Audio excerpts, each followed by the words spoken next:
good evening, everyone. This committee shall reconvene and shall come to order on Bill 316, introduced by Vice Speaker B.J. Cruz. It's an act to repeal and reenact subsection 3105, Chapter 3 of Title 22 of the Guam Code Annotated, relative to responsibly raising the minimum wage. Originally, we had scheduled this hearing to be at 5:30 this evening. We did call this hearing at 5:30. However, as we informed you via the media and through emails and personal phone calls, we decided to recess until 8 p.m. tonight to give our Republican colleagues an opportunity to attend a GCC senatorial forum that they've organized for quite some time. And so since we showed goodwill to them, maybe they'll show goodwill to us and tell us what the questions were tonight. You did that. But I want to thank all of you for your patience and for being here at 8 p.m. We're going to continue this public hearing this Wednesday, April 30th at 2 p.m. and again at 5:30 p.m. And those meetings were noticed in accordance with the Open Government Law. And so at this time, I'd like to recognize the presence of our Vice Speaker, B.J. Cruz, Senator Mike Nicholas, Senator Brant McCready, Senator Dennis Rodriguez Jr., Senator Michael Lamtiaco, Senator Chris Dueñas, my Vice Chairman, Senator Tom Atta, Senator Frank Uggan Jr., Senator Tommy Morrison, and Senator and Dr. Eileen Yamashita. Thank you very much for coming. At this time, I'd like to recognize the sponsor of Bill 316 for his opening remarks. Thank you very much, Mr. Chairman, for conducting this hearing and thanking the audience for their indulgence in coming this late in the evening on this bill. This bill has been a long time in the making in my office. We started over 2 years ago. At first, I wanted to do a living wage. My staff talked me off the ledge on that one. Then we started to discuss the issue of whether or not we could do indexing and increasing the minimum wage by the CPI. Again, that was going to be very difficult to explain. And so finally, in the end, realizing that our end goal being to try to raise the wages of the lowest wage earners in the community, we decided we would just take what was being considered in the U.S. Congress, though our dates are different from theirs. They actually have starting earlier than our January 15 date. But it was a compromise. We didn't go with the $12.86 for the living wage. We didn't go with the indexing, which would be much higher. We thought we'd go with a phased-in 95-cent increase, and wanted the committee to understand that even if we were to, with the first increase at 95 cents to $8.20, that would still be below what economists agree would be what the minimum wage would have to be today in order to meet the purchasing power in 2007. When I introduced the bill on my website, I also published about 60-some pages of PowerPoint presentations. I understand that some people may have some question about our figures, but those were all taken and done with figures from Department of Labor and Bureau of Labor Statistics. If people have problems with the data that I have published on my website, I invite everyone to read what I consider to be a very even and balanced discussion issued by the Congressional Research Service, published on February 28th of this year. It's entitled Federal Minimum Wage, Tax Transfer, Earnings, Supplements, and Poverty.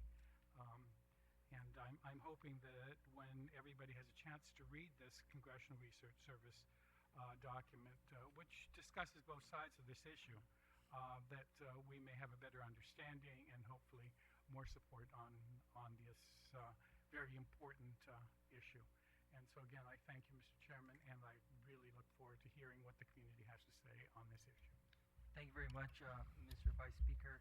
I do have a sign-up sheet here, and this is what I'm going to do. I'm going to call up first panel, former Senator Luli Guerrero. Yeah. You know, because she was a former majority leader and former chairperson committee on rules, in deference to her, I'm gonna have her be alone in the first panel. I'm gonna spare you guys some. You know, she's a woman in her own right that can hold her own, so I'm gonna spare you guys and keep your distance from her. Remember, I'm doing you guys a favor, okay? So Senator Liu will hear from you, and then we'll go through a question and answer, and then we'll hear the next panel.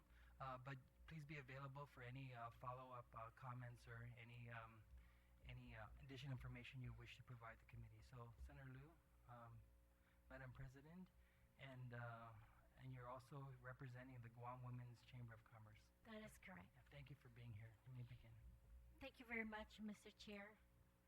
Members of the committee, thank you for allowing us to testify on a bill that we consider very, very critical to businesses and to the economy as a whole, and to the livelihood of our community. Have a day, Mr. Chairman and Honorable Senators. I'm Liu Guerrero, President of the Guam Women's Chamber of Commerce and President of the Bank of Guam. Thank you for the opportunity to submit testimony in favor of Bill 316-32 to increase Guam's minimum wage. Since the founding of the Guam Women's Chamber of Commerce in September of 2013, equal wages and the minimum wage has been a subject of great interest to the board and its membership. Our mission of our chamber includes competitive wages and benefits for women, prompted the organization to discuss the issue in detail. Having found little in the way of consolidated data from which to make an informed decision, we organized and hosted the April 10th Wage and Compensation Forum, which brought together the key experts on the matter, from business and academia to government, labor consultants, and the Employers Council. We learned a lot from that forum. We learned that every single presenter agreed that escalation of Guam prices has far outstripped the minimum wage of $7.25, which has remained unchanged since 2009. There has been no adjustment in the minimum wage in 5 years. In that time, food prices are up 32%. Housing costs are up 24%. Power is up 42%. Fuel has increased by 26%. The median rent for a 2-bedroom apartment on Guam is $800 per month. The presenter stated for the record that when Guam's minimum wage increased, jobs weren't lost, hours weren't cut, and wages increased. From July 2009 to present, jobs have grown 1,740. Average private sector production workers' wages have grown 61 cents an hour. Hours worked increased by 2 hours per week. And remember, this is just after the huge market losses of 2008. We learned about the 44, 12, and 6 rule. 44% of Guam's total workforce are women, and more women earn poverty wages than men. 12,160 women in Guam live below the poverty line. 6,514 families live in poverty, and 2,874 of those have female heads of household without a contributing male present. All of these statistics have come from Guam's own Department of Labor, Current Employment Statistics, and our Bureau of Statistics and Plans Guam Consumer Price Index. With no change, minimum wage workers continue to fall behind with their earnings having less value. A minimum wage earner today would need a 64-cent raise just to have the same buying power as a minimum wage worker had 5 years ago. That would be $7.89, still less than the proposed initial 95 cents per hour jump in 2015. Looking at it differently, a minimum wage worker earns the equivalent of $6.66 today. More compelling data we found. To have the same purchasing power today as a minimum wage earner at the end of 1983, the minimum wage would have to be $15.47, more than twice today's minimum wage rate. So who makes up minimum wage workers? 23% of female jobs are in the retail trade, where average weekly earnings are the lowest at $345.07.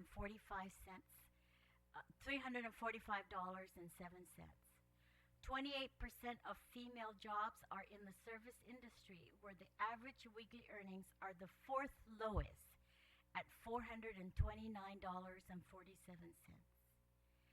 Those affected with the minimum wage increase would be at a minimum wage in year 2015 at $8.20, 5,035 workers will be affected. That's 8% of the workforce. In year 2016, minimum wage at $9.15, 14,011 workers. That's 23% of the workforce. Year 2017, minimum wage at $10.10, 17,514 workers, 28% of the workforce. Raising the minimum wage to $10.10 would benefit 17,500 workers from all types of households by 2017. This came from the Occupational Employment Statistics data. What is Bill 316.32 and why does it make sense? Bill 316.32 mirrors President Obama's bill proposed during the State of the Union address in 2014. It is intended to provide employers with adequate time to plan the implementation of the stepped-up wage. For Guam, it brings us up wages closer to the $7.89 needed to bring the existing minimum wage to reflect current purchasing power. Data presented during the forum clearly refutes naysayers panicking that wage increases will lead to higher unemployment and a depressed economy. The data clearly show that the last minimum wage increase did not negatively affect jobs, wages, or hours, again compared with labor conditions since the minimum wage was raised to $7.25. Jobs grew by 1,740, wages grew by 62 cents an hour, hours increased by 2 hours per week. The weight of evidence shows that wage increases have little to no negative effect on the employment of minimum wage workers. In fact, it results in a slightly stimulative effect as low-wage workers spend their additional earnings raising demand and job growth and providing some help on the job front. In each of the 3 years from 2005 to 2012, during which the minimum wage was increased, Guam also saw increases in our gross domestic product. From the most recent wage increase in 2009 to 2012, our economy grew by 4.8%. From the first round of these wage increases in 2007, our economy grew by 13.2%. That is not to say that raising the minimum wage caused our economy to grow, although that is certainly very possible. It is merely to say that raising the minimum wage did not force our economy to decline, contrary to what the conventional wisdom would have us believe. In conclusion, Guam's current minimum wage offers its workers little in the way of relief from double-digit increase in the price of everyday needs. If anything, Guam's minimum wage workers have lost ground in their ability to pay for basic necessities. The minimum wage today of $7.25 is equivalent to $6.66 in purchasing power in today's prices when compared to prices in the middle of 2009. Bill 316-32 provides a planned step-up increase in the minimum wage, allowing employers to budget for and plan staffing and development plans. Bill 316-32 helps our lowest wage workers expanding their purchasing ability, raising demand, and stimulating additional job growth. To conclude our testimony, the Guam Women's Chamber offers the following proposal to help the real creators of jobs, Guam small businesses. Our review of the data of the Dave Santos Amendment, which was first made effective in October 1997, indicates that there have been no material upward revision in the amount since that time. Since the time, 50% in excluded revenues from GRT, provided that the previous year's revenues were no greater than $500,000. Today, it is $40,000 in excluded revenues, provided that the previous year's total revenues were less than $50,000.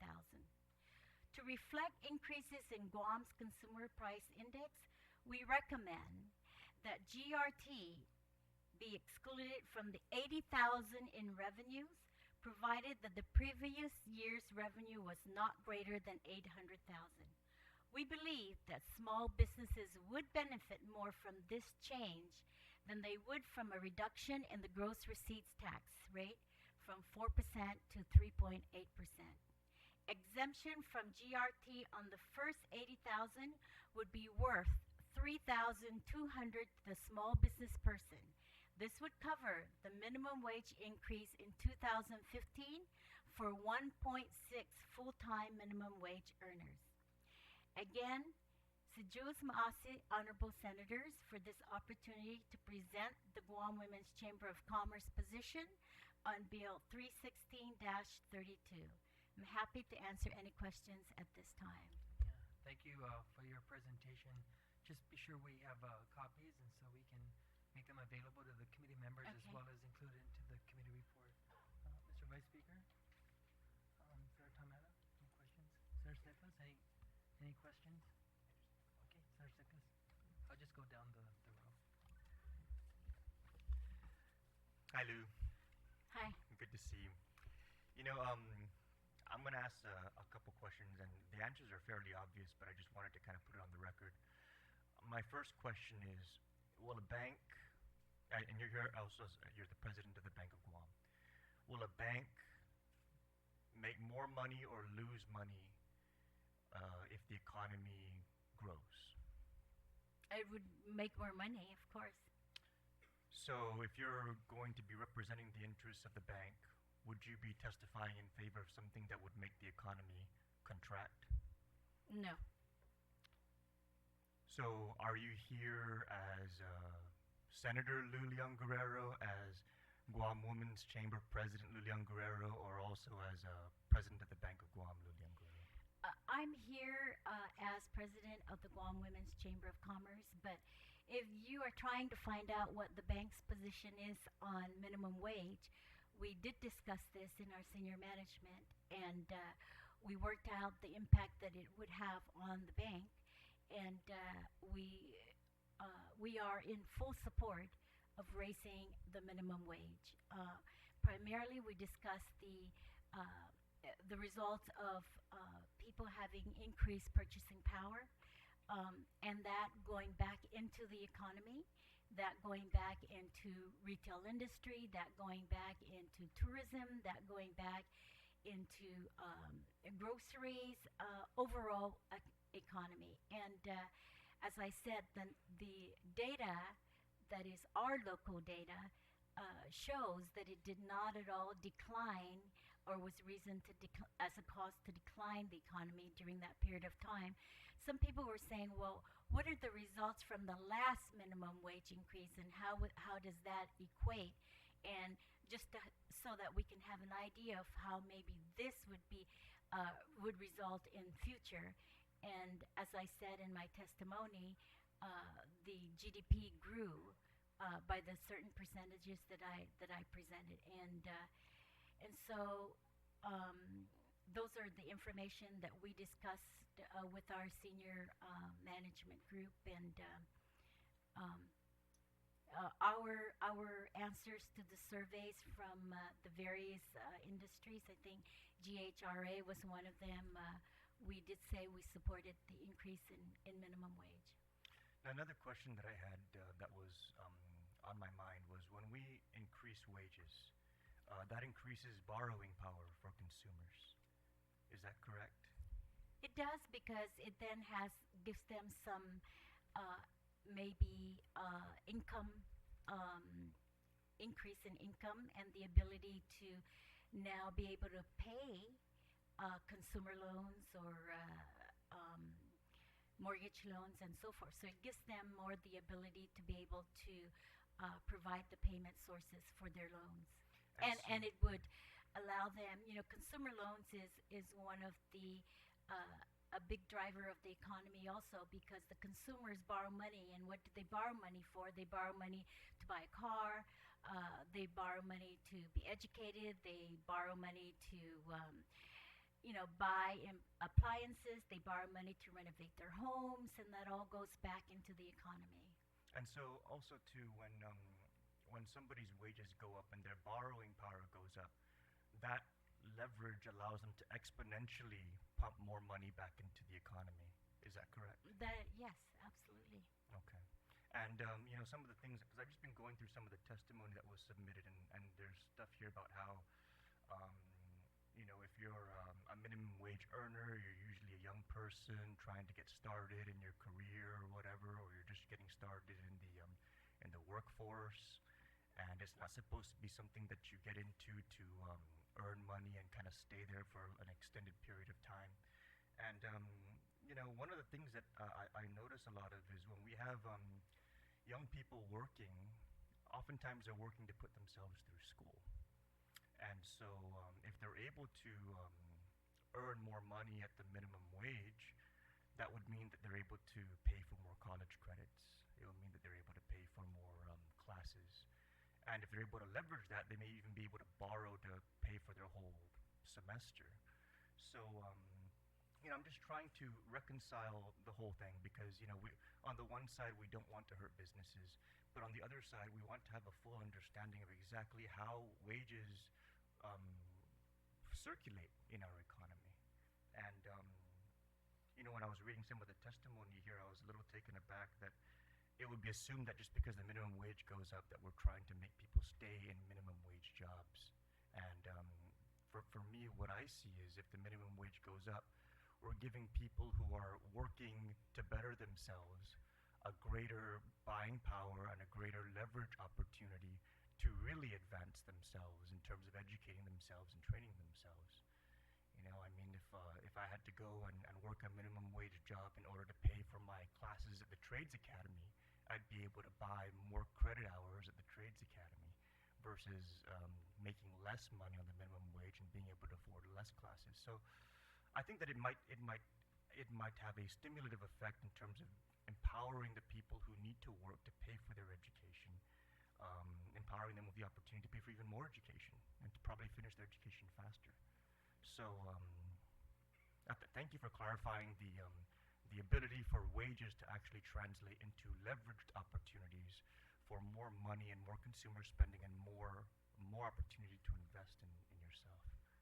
Thank you, Mr. Chairman. I'd just like to just make a comment about that. I know that when the minimum wage level increases, then there's also the consequence of increasing other wages, because you don't want to have the effect of compression, meaning that maybe that entry level or that minimum wage now is going to be just slightly uh, less than maybe a worker that's been working there for um, a greater number of years. And so there is that effect. Um, but that effect also causes that worker's ability to earn more and to again have a greater or an improved purchasing power. So it's not just the entry level people that would have the increased purchasing power. It's all those subsequent increases. Um, and it is a cost to business. I don't think that can be denied. I think we've seen statistics where there is an increase in maybe job consolidation and so forth, but over the long run, it stabilizes, and it continues to be much more of a positive effect. The other thing about raising minimum wage is I have seen it where employees now become more loyal to your company and your business because they now feel that you have an interest in their livelihood and their ability to make ends meet. Um, and so that I think is a positive thing for businesses because um, then you don't have to spend much for recruitment and so forth for people leaving for a better job or maybe because they're part-time and they're holding two jobs, they're not as productive as maybe a full-time person with a greater earning power. Okay. Senator Tometa. I just want to follow up on a comment that you made about in the last round of the minimum wage increase. The opposite effect actually occurred. I guess the economy seemed to have improved, more jobs were created, et cetera, et cetera. And I guess suggesting, and you clarified that you didn't think that the increase in the minimum wage was the stimulus for all those economic improvements to occur. But I'm just wondering, I mean, it seems to suggest that the minimum wage increase back then had very, positive, the economy was still positive, but was the economic climate then similar to the economic climate today? As if, back then it was a train that was already picking up steam, and even if you threw the minimum wage increase in front of it, it wasn't going to stop that train. Is today's economic climate in a similar way that the minimum wage increase won't have Well, any if effect? you look at what was going on between 2007, 2008, 2009, it was the big military buildup, and so people were very enthused about that. You saw investors coming in, opening businesses, and so forth, and it didn't materialize. Um, Today, I think the economy is a bit stronger because we're seeing much greater results in our tourism industry. I think the whole issue of the military buildup is coming back up again, and so that's going to be a source of another source of injection into the economy. So I would say the economic times at that time uh, would this time our economic times this time maybe a little bit not as maybe robust at that time because of the whole military buildup, but I think we're getting to a level where we're going to be seeing a much stronger economy. Okay. Thank you, Senator McCready. Thank you, Mr. Chairman, and thank you, Mrs. Leon Guerrero, for being here. I had a couple questions. My first question is, since we're taking a play page out of the Obama administration, and he's saying 10-10. My question is, what if he comes to a compromise, and we pull the trigger on 10-10? Congress himself, the Senate, think that maybe it should be at $9 an hour, and then we become 10-10. Do we become one of the highest minimum wages now in the country if we supersede the federal minimum wage? Because that's what we're going off of right now. So my concern would be, what if they don't go to 10-10? What if they stay below that line? Do we then repeal 10-10 and follow the federal guideline? That is, of course, your legislative authority to do so, because you make the law. You could repeal the law. But I think the greater question is, would 10-10 be a good minimum wage range that would allow the people of Guam the ability to afford the cost of living? I think that would be, in my mind, a greater gauge, no matter what Obama says or what anyone else says. And the data says that even that is still slightly lower than what the purchasing power should be based on the prices increase of goods and services. So I think I would be more guided with what is it that our community at the time would allow improvement in our community's livelihood and ability to have some basic needs met. But do you agree that we should follow the federal guideline when it comes to minimum wage and not exceed it? Well, the minimum wage is going to be less, right? And anything over that, I don't think the federal government is going to have an issue with it. Anything below that, they would. But we shouldn't exceed it, right? I mean, 10-10. We shouldn't exceed 10. If Washington decides to go to $9 an hour, we shouldn't exceed that, correct? I think exceeding it is not going to be an issue.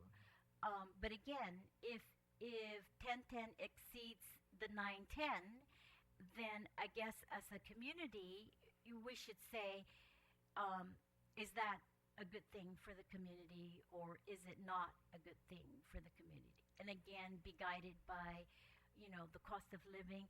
I know Obama's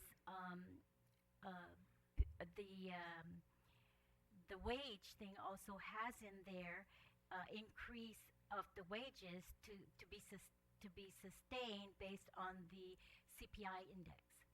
So to meet up with the cost of inflation, because that's what's been happening with minimum wage. We set a minimum wage, but we never really increase it to meet with the cost of living, and that's why we're so far behind now in terms of trying to catch up to the prices that we are experiencing.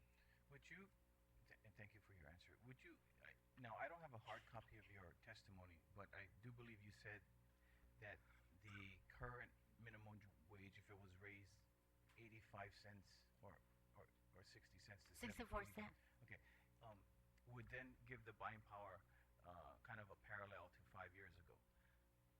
But we're increasing it to 95 cents. 95 cents. So would you say it's better to not increase it, to take them up to a status quo of buying power for this year, and to find out more research as the year progresses? Because you said that. I would say it's better to try to get as close to and closing that gap as close to what the inflation of goods are. That would be 7.85. Right now, even if we raise the buying power right now is 15.47, and really the 10.10 isn't going to meet up to that 15.47. But as far as your testimony was concerned, the 8.10 wouldn't necessarily hit the sweet spot when it comes to putting us parallel to buying power for the minimum wage. The gradual increase? You're saying that it would be a little lower yes. right now? So 8.10 the increase might be kind of high at 810. Is that what you said? 810 for a minimum wage? Going to For the 810 in gradual? the first year for the gradual. No, I think it'll still be low. Okay. And my last question is, when you mentioned in your testimony about the 1,000 jobs that was grown from the first increment of minimum wage till now, 1,000 jobs, were those 1,000 jobs all minimum wage jobs? I don't think the data detailed it out. Okay. But most, I know that most of those jobs were probably in construction and in the service industry.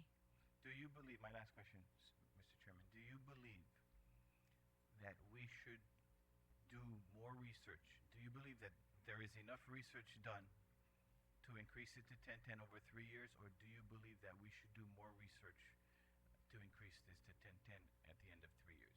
Or the research is in and it speaks for itself? Is there I more think research that needs to be done? there's a lot of research out there. I think research has been done by very many organizations, both on a national and a statewide level.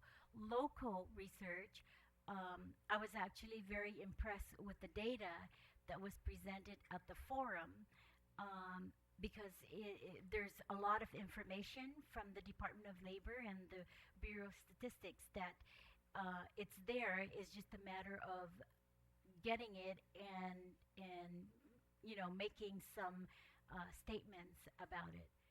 So here's what I really think.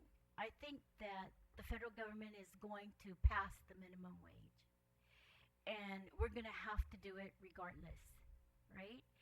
We're not a state. We don't have state rights. We are directly under the control of the U.S. government.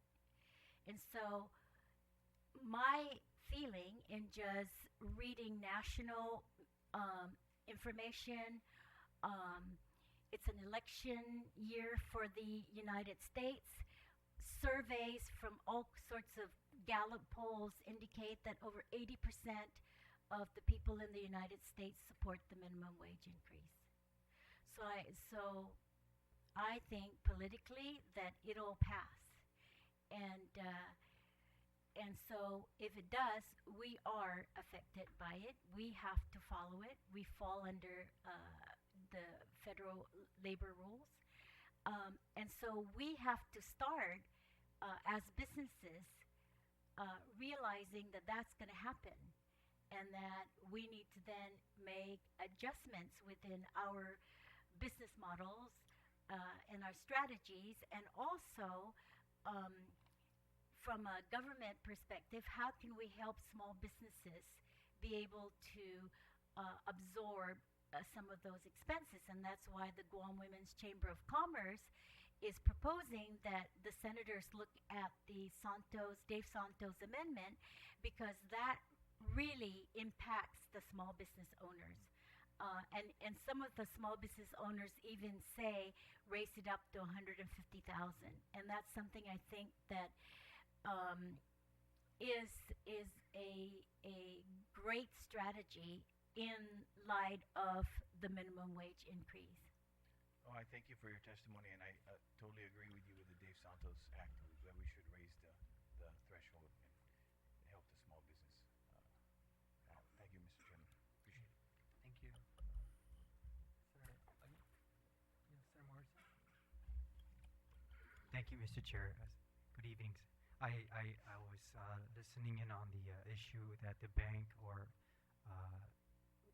the folks were analyzing the impact, and I'm sure every business is also to some degree analyzing the impact. What impacts that are, or the question is for the listening audience, how many minimum wage are on payroll at this time with the bank? Or because eventually you also mentioned that you will also see there'll be, so to speak, a domino effect for those that would eventually see an increase. Yes. There is going to be impact at the bank. um, we really, our entry level positions is above the 1010.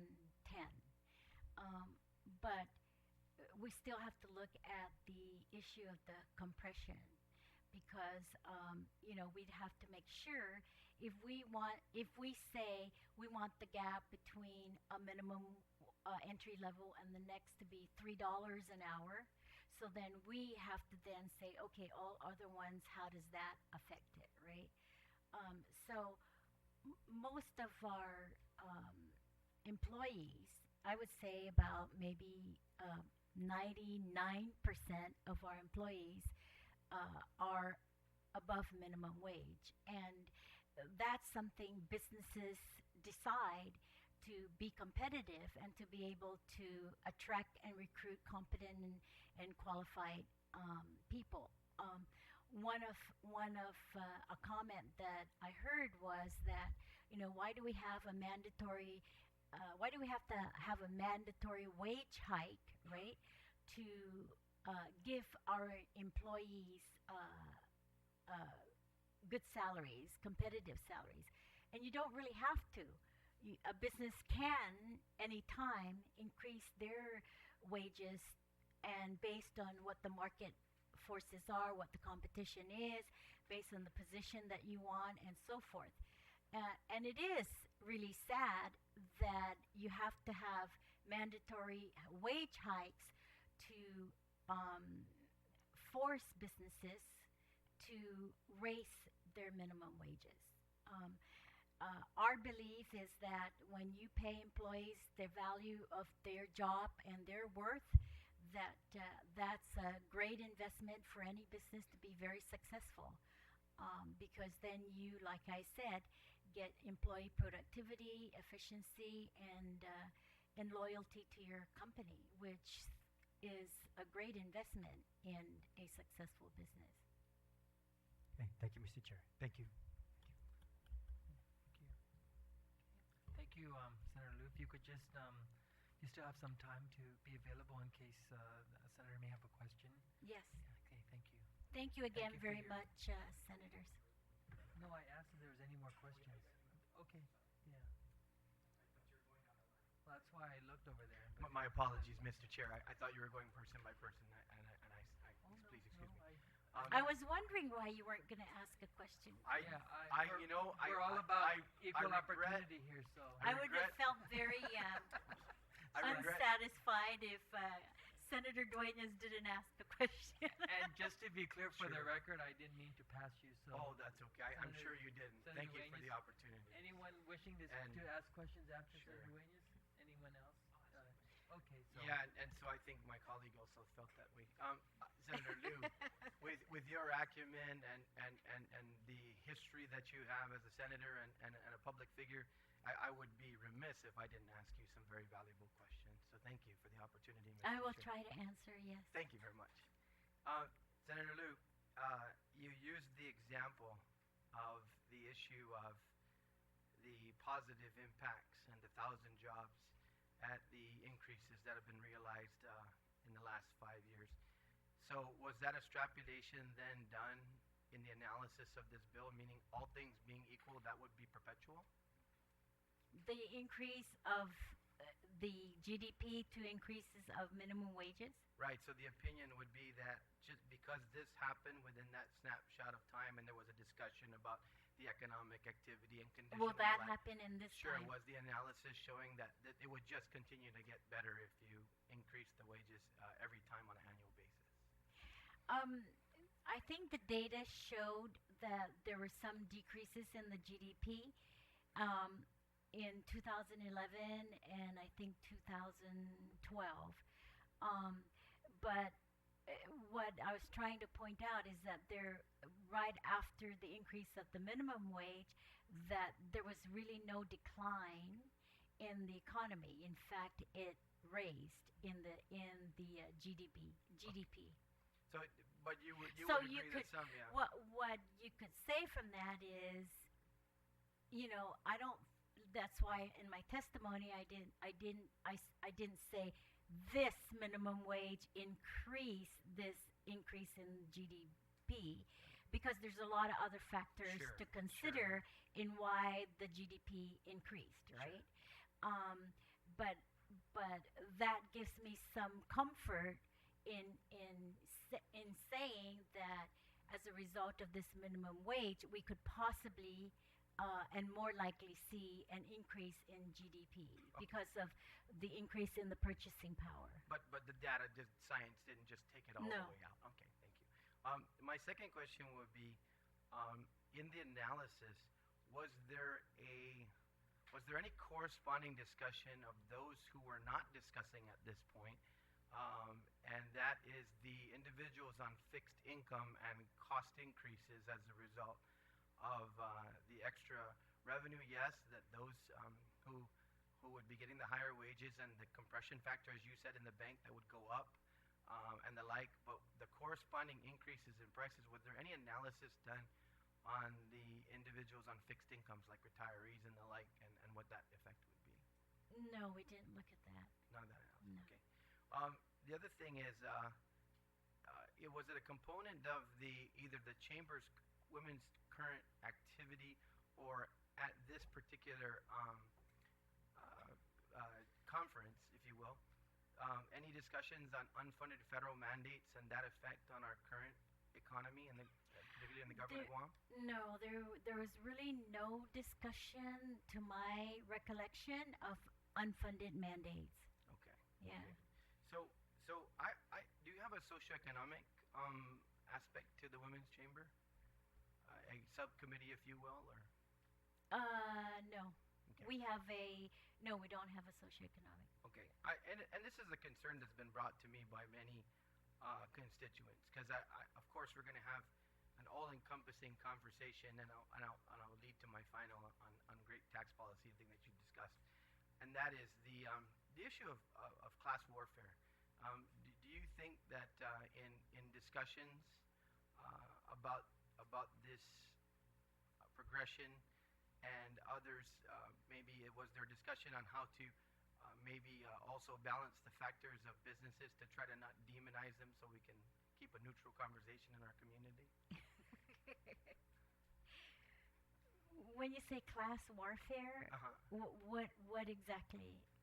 Well, I think as a Chamber of Commerce, right, and this is just an opinion from me, Yes. because a lot of constituents have been talking to me about this as well, that there's a responsibility, right? And so I think what happens is a lot of times now we're creating this environment in the community, and this is our job, to go out and talk and discuss these issues, but we have a responsibility also to not have people feel as though there's evil businesses that don't want to pay them a good minimum wage, Yeah.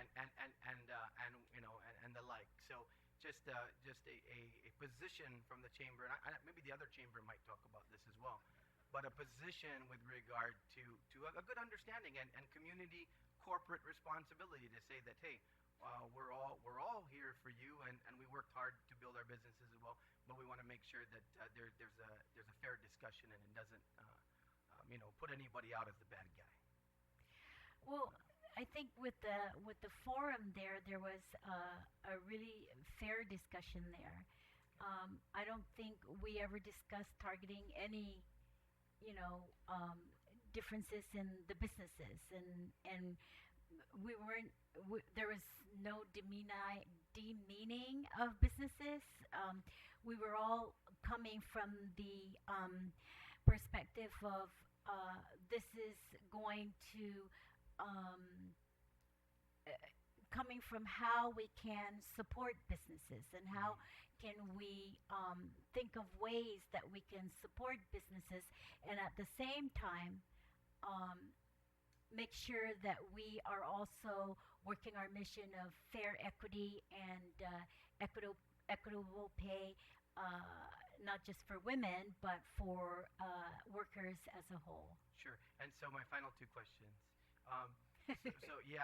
No, that's excellent. I mean, that's excellent. So because these things kind of, I think, work in tandem.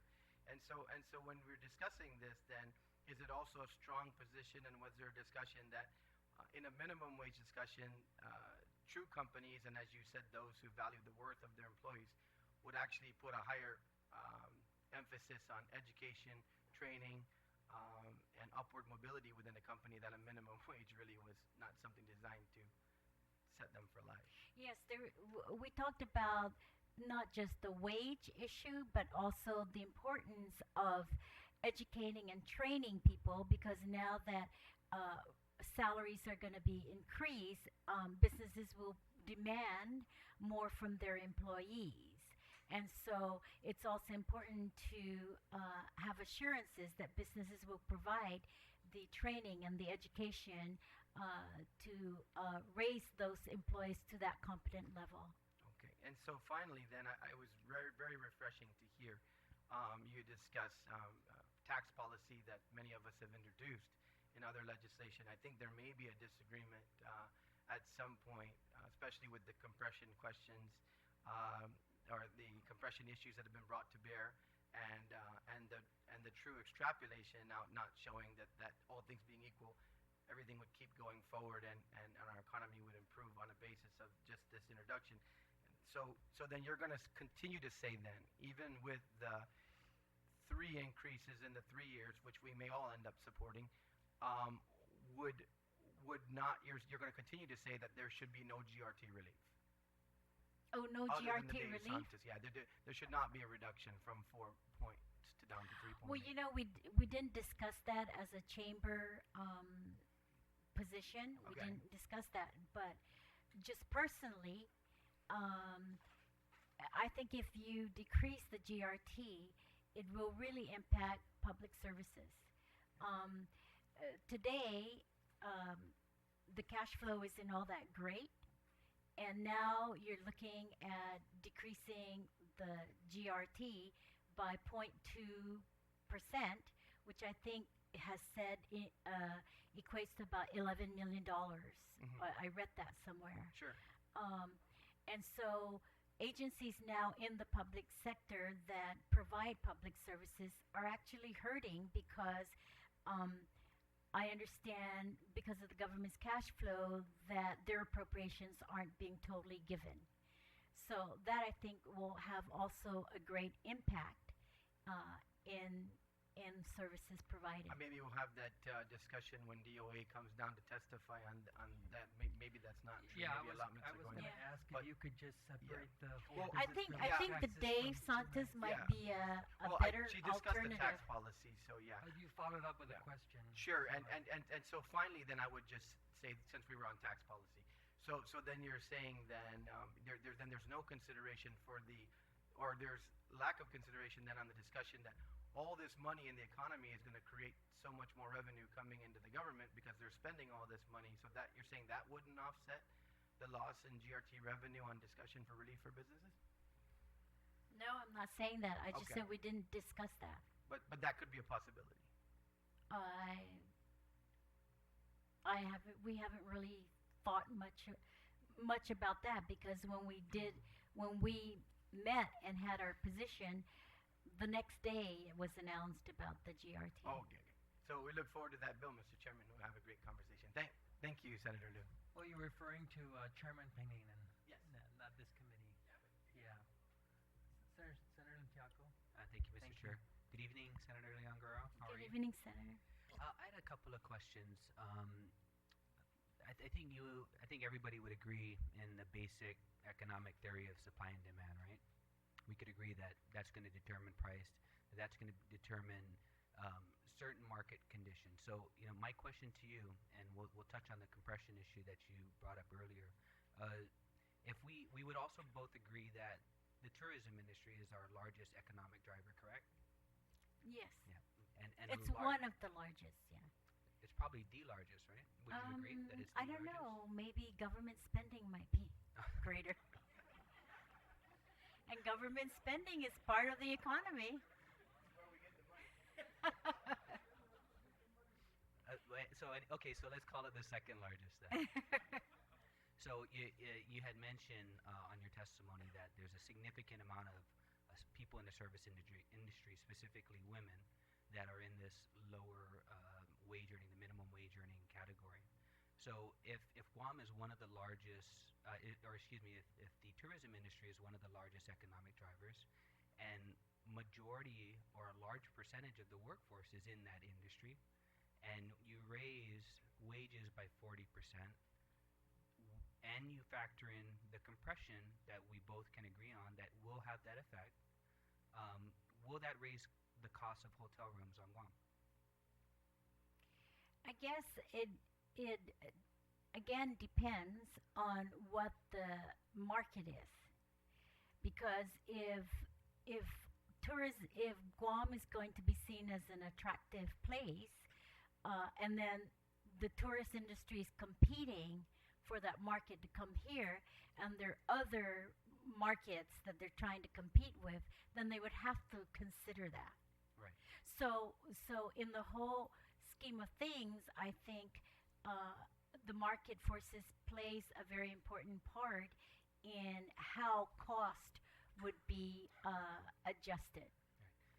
Right. And there may be adjustment, and it may be large, it may be small, but again, if that's going to price them out of the business, then it's not wise to do that. Right, but if you having that same business mentality, if you were priced out of the business, would you still stay in business if you weren't making a profit? Absolutely not. Right, exactly. So when you consider that, and you but see, then you say, should I price my price to still be profitable, maybe not as profitable, but still be profitable to stay in business? Right. So businesses don't, I don't, smart business people don't price their products way out so that nobody's coming to buy their product. Right, and I agree with you. And they would have to weigh the importance of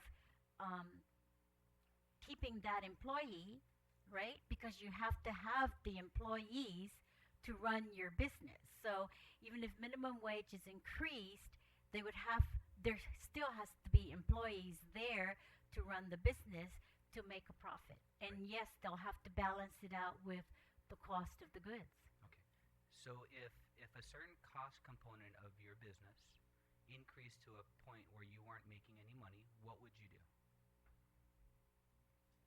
If what? A certain... If a certain cost component, whether it's, let's say, fuel, or whether it's your lease payments, if any cost, not just minimum wage, if any costs in your business model increase, what would you do to compensate for that? If you got to I the would point, I would look at my business model. I would look at my business strategy.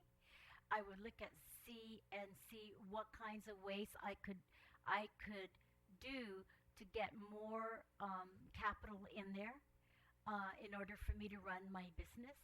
I would make sure that I have a good business plan. I would make sure that I would research my business. Maybe I need to have other products. Maybe I need to bring in more efficiencies in my technology. There's lots of ways to try and mitigate the cost increase of one and a cost savings of the other. right? So in your analysis, would one of those be prices? It's all prices is one of the things you look at. Right. Absolutely. Okay, so we can agree on that. So there's a potential for that price to go up because that's one of your analysis points, is that you would have to look at potentially raising your price in order to make a profit. When a business expense goes up, whether it's, like you said, rental or lease or, the cost of capital cost or any of that, if those expenses increase, yes, you would have to look at how are you going to absorb that cost. Are you going to absorb it by are you going to absorb it by saying, okay, this is my margin, I want to continue making this margin no matter what, and therefore I'm going to increase my price just to continue making that margin? Or do I say, maybe I need to have a smaller margin, still stay in business, and then as the economy grows, purchasing power is higher, things get stimulated and so forth, then my sales and revenues increase, therefore my margin can then get better. Sure. And I would think that one of those analysis too would be, how do you become more productive, right? How do you do more with less? That's right. How do Okay, you become more efficient? How do you work smarter? Right. How do you increase Absolutely. your productivity? Absolutely. So if we raise wages and you don't raise productivity, how would that translate into your business model? And one of the, what I'm trying to have the discussion on is that If you raise wages and your employee is not productive, I would get rid of that employee and get somebody that would be productive right. with the salary that I'm now going to be paying. I think that we're on the same page as that as well. Is that and some in this audience would probably agree with you that that is the argument about job loss, is that you would get rid of that employee. But you would replace that employee with a more productive employee.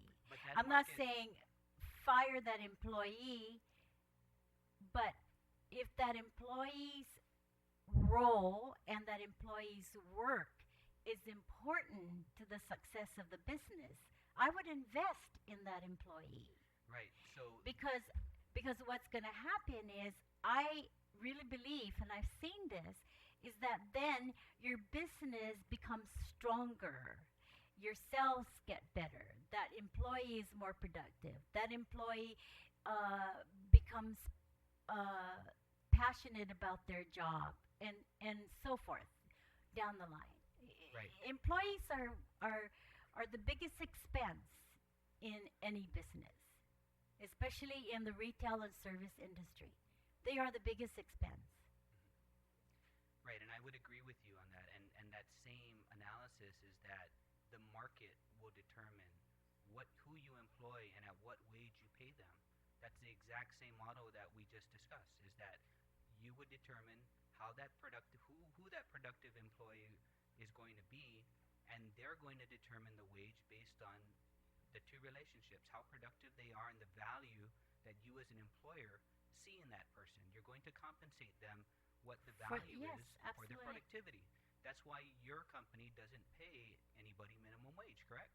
And I would think that the argument can be said for many businesses on Guam is that is the reason why many of their employees don't get paid minimum wage, is because they see the value in that and they take it upon themselves to let the market dictate that. Our companies, for example, don't pay anybody minimum wage as well. And to me, that's wise business, right? And like I said earlier, why do we have to have a mandatory wage hike to raise the level of minimum wage? Because not everybody is like that. Not everybody thinks that way. Not everybody, works their business that way.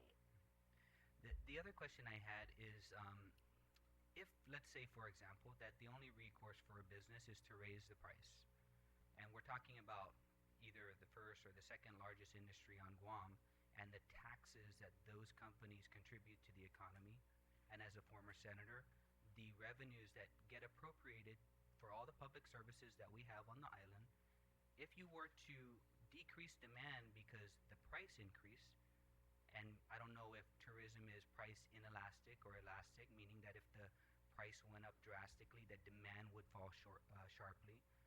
What would that translate into revenues into the government? And what would that translate into services that the government could provide or not provide?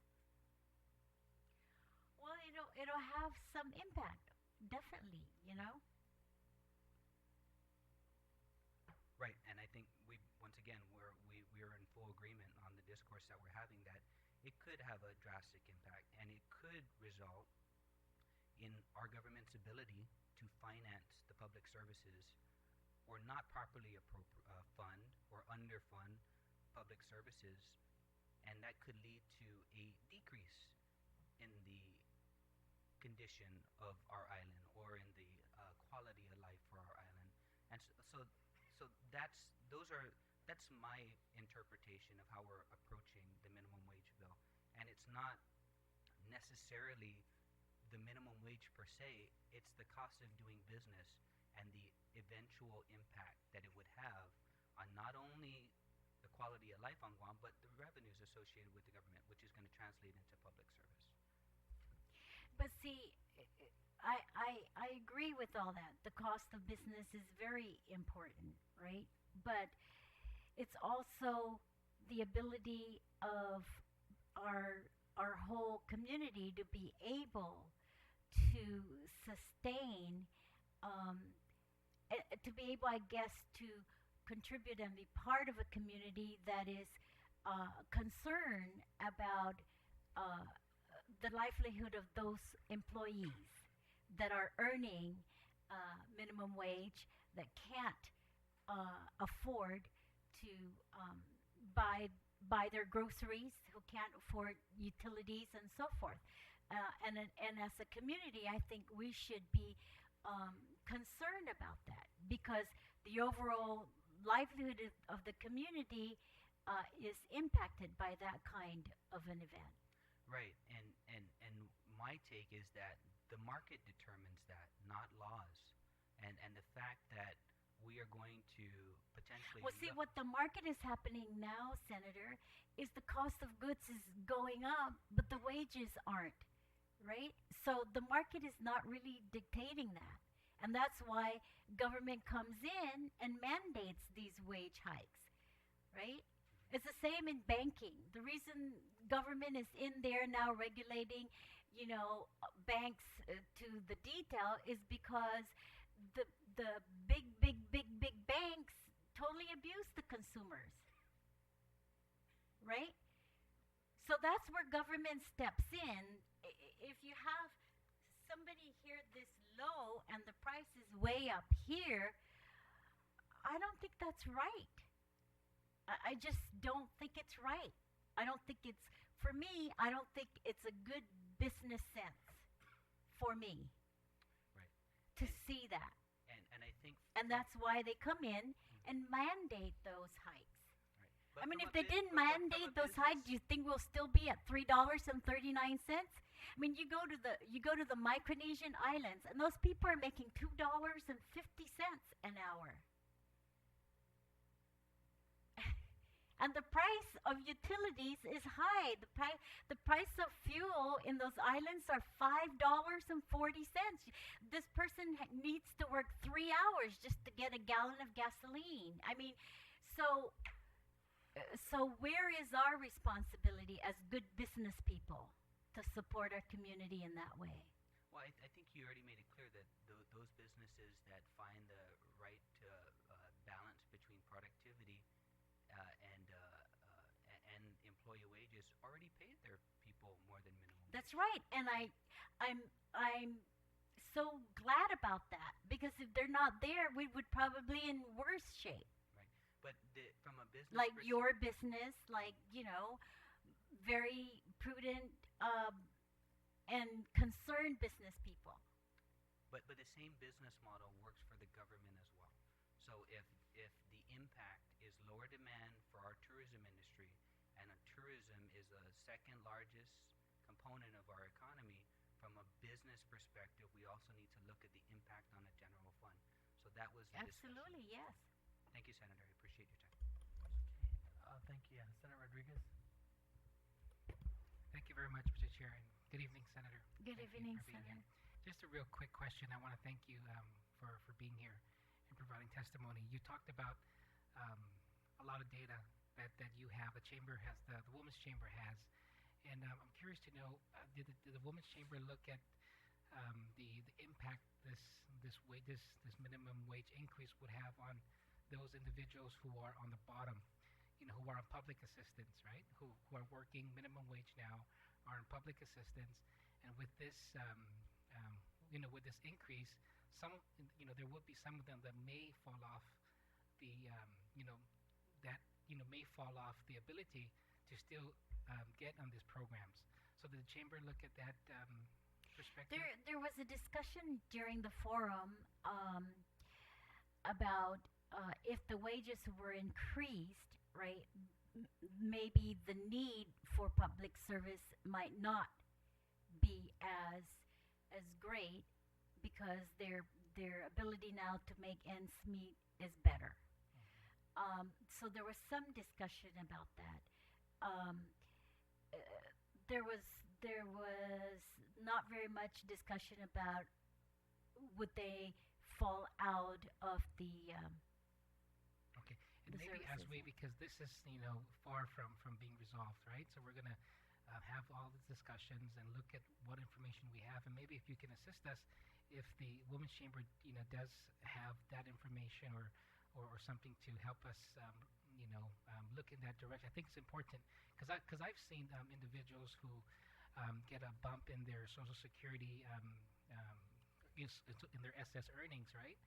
And it's a real minimal amount, and that would already place them to lose their benefit, and that means not being able to buy their medicine or not being able to pay their copay at the doctor's clinic. So I think that's a very important factor that must be looked at as we move forward. And I know you talked earlier about this 1010 that we're looking at is something is going to be lower than what the buying power is, right? And so I think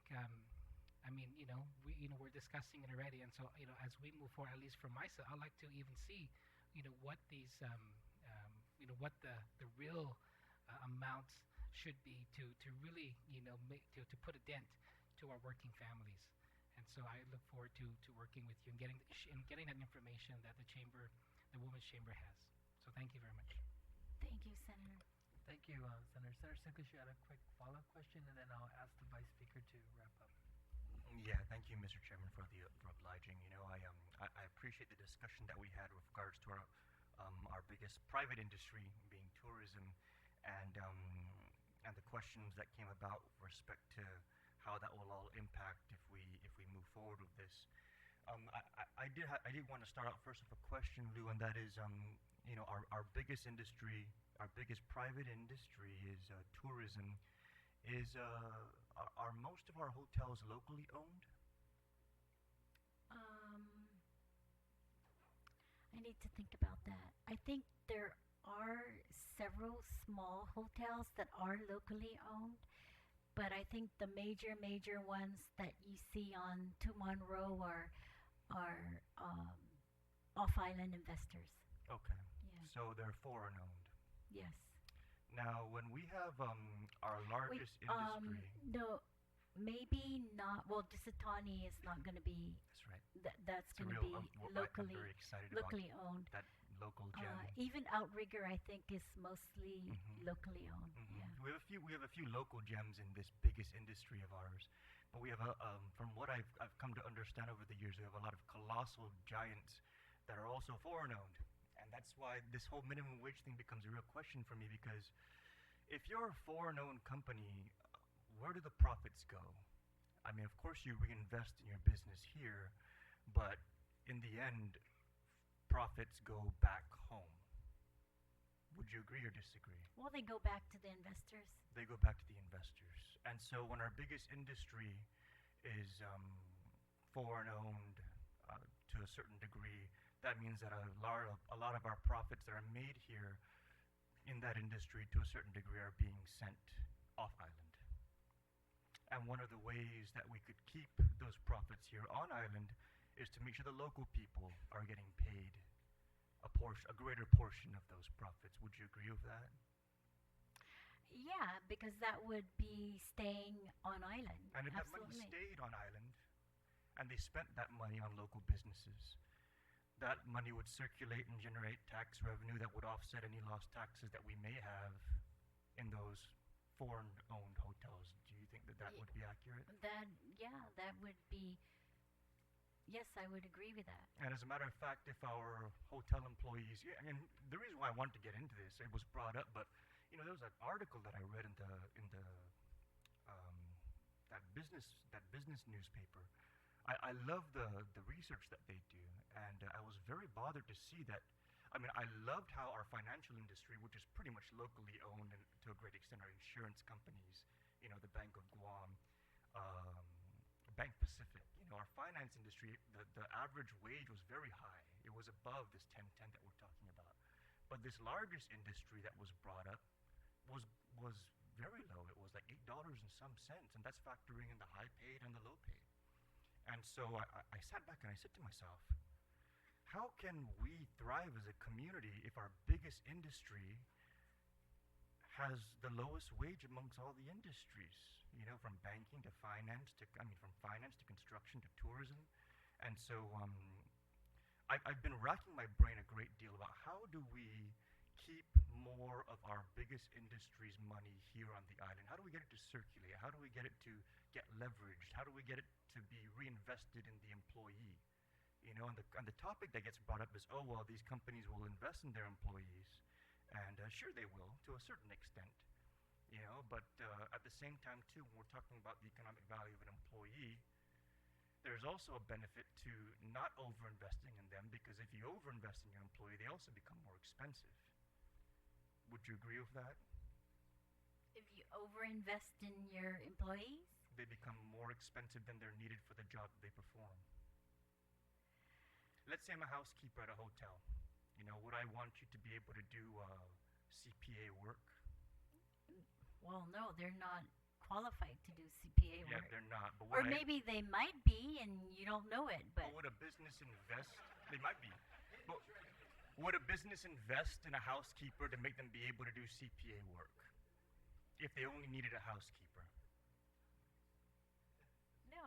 No, they They wouldn't. won't pay a CPA salary for a housekeeper, no. So that housekeeper You're wanted paid to be according to the skills. to the Yeah. skills. Yeah. So there's always that equilibrium. I just kind of wanted to bring that up because it was brought up that, you know, we have this whole thing here about you know, you're going to pay your employees exactly what they're worth, and that's true. But it's also with respect to the nature of the job. And the bigger question that I have with this whole minimum wage thing is exactly what do we want for our people? Do we want them to be able to eventually start out, you know, at a minimum wage job, or eventually start out at a housekeeper salary, but earn enough to get a degree, earn enough to become a CPA, earn enough to actually elevate the level of services that we provide here in this community based on the skills and talents of our people? How do we do that? Do we leave it to business to overinvest in their employees? Or do we try and strike a balance between business investment in their employees, and there is a lot of that, and also empowering the employee to invest in themselves? And that's part of this whole balance equation that I'm really trying to reconcile there, because I'm of the strong opinion that not only do we need to give further empowerment to our lowest paid so that they can become higher paid and invest in themselves and invest in their own education, but we also need to make sure that we're not going to be hurting businesses to an extent where they're not going to be hiring, or they're going to be holding off on additional salary increases. And so, as was shared in the media, I'm eager to embrace both schools of thought, and I very much appreciate your sentiments with respect to increasing the Santos Amendment, because that gives me a lot of peace. I know that the original discussion was just GRT, but now the discussion has evolved into GRT plus Santos Amendment, and now that you're sharing that Santos Amendment is something that's worth looking at, I'm definitely interested in looking at that as well. But I think what we need to come away from all this is that it's not about, you know, who's right or who's wrong. It's about where does the balance lie, and what do we want to achieve for our people, and how are we going to achieve that in a way that's not going to hurt them more than help them, and how are we going to keep Guam competitive and keep businesses attracted to coming and investing here, and where does that balance lie? Does it lie in an extremely low cost labor force, or does it lie in a high cost labor force that has a lot of people making way more than they're probably worth, or does it lie somewhere in the middle where we have a labor force that's able to make enough to invest in itself, and also at a wage that's reasonable enough so that businesses can still make a decent profit? And it's all about, I think that there's the whole decency question that needs to come into play. So I just kind of wanted to bring those things up. I mean, not only will our biggest industry better serve our community if we're perhaps reinvesting more in our community by paying our employees more, but I think that the revenues that industry may lose by its higher costs and the impact that would have on the government would likely be offset by those very same employees spending that money locally, creating various streams of income into our coffers, not just coming from hotels, but now those employees will be spending it on Guam small businesses, locally owned small businesses. You know, a lot of small businesses that are represented in our chamber, both women's and Guam. So I think that balance is something that we need to come to terms with. And I thank you for testifying in favor of something that I'm sure must be very difficult from a private sector perspective, you know. But I also appreciate the work of my colleagues on the minority side as well, who are trying to understand that we do need to try and strike that balance. So thank you very much for what you shared tonight. And thank you, Mr. Chairman. Okay, thank you, Mr. Vice Speaker. I'm not going to ask a question. I just wanted to give you an opportunity. I know that the Women's Chamber did a lot of work to try to get the speakers to the forum, and that the Guam Women's Chamber has posted it on their website. I wanted to give you an opportunity to talk about how to get onto that website to find not only the research that I provided, but the research that the other 7 presenters made that day, so that maybe my colleagues would understand that there was a considerable amount of work that went into all the presentations that were made that day. Yeah, there was a lot of information, a lot of data, a lot of statistics, a lot of comments from, like I said, academia, government, business employers council. So it's a widespread of people, of experts, and we feel that the information that we got was very sound and very objective, and very strong information to make an informed decision. It's in our website. We've uploaded all of the presentations on our website, and so it's www.guamwcc.com. So Thank you. it's good information, I think, for people to look at.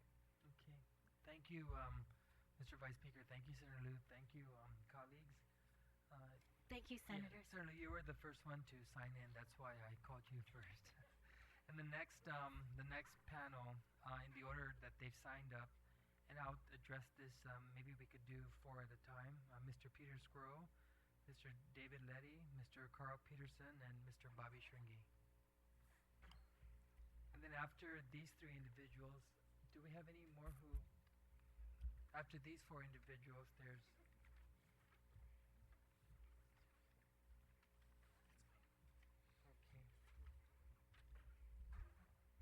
Okay, so Mr. Squirrel. Good morning, good evening, Mr. Chairman, and senators. It's kind of been somewhat of a long day. I didn't expect that we were going to start at 8 o'clock, but I first want to begin by saying that with respect to this entire discussion and some of the things I'm going to say, I really feel that there has been some discussion in the media and in the public that I believe has been very disrespectful to our business community. And I'd like to ask that for purposes of tonight's hearing, I'm testifying in my personal capacity. I'm testifying as a father. I'm testifying as a husband. I'm testifying as a taxpayer. And I'm testifying as a resident of Guam. And as I respect all of you, and Mr. Vice Speaker, as you know, I respect you.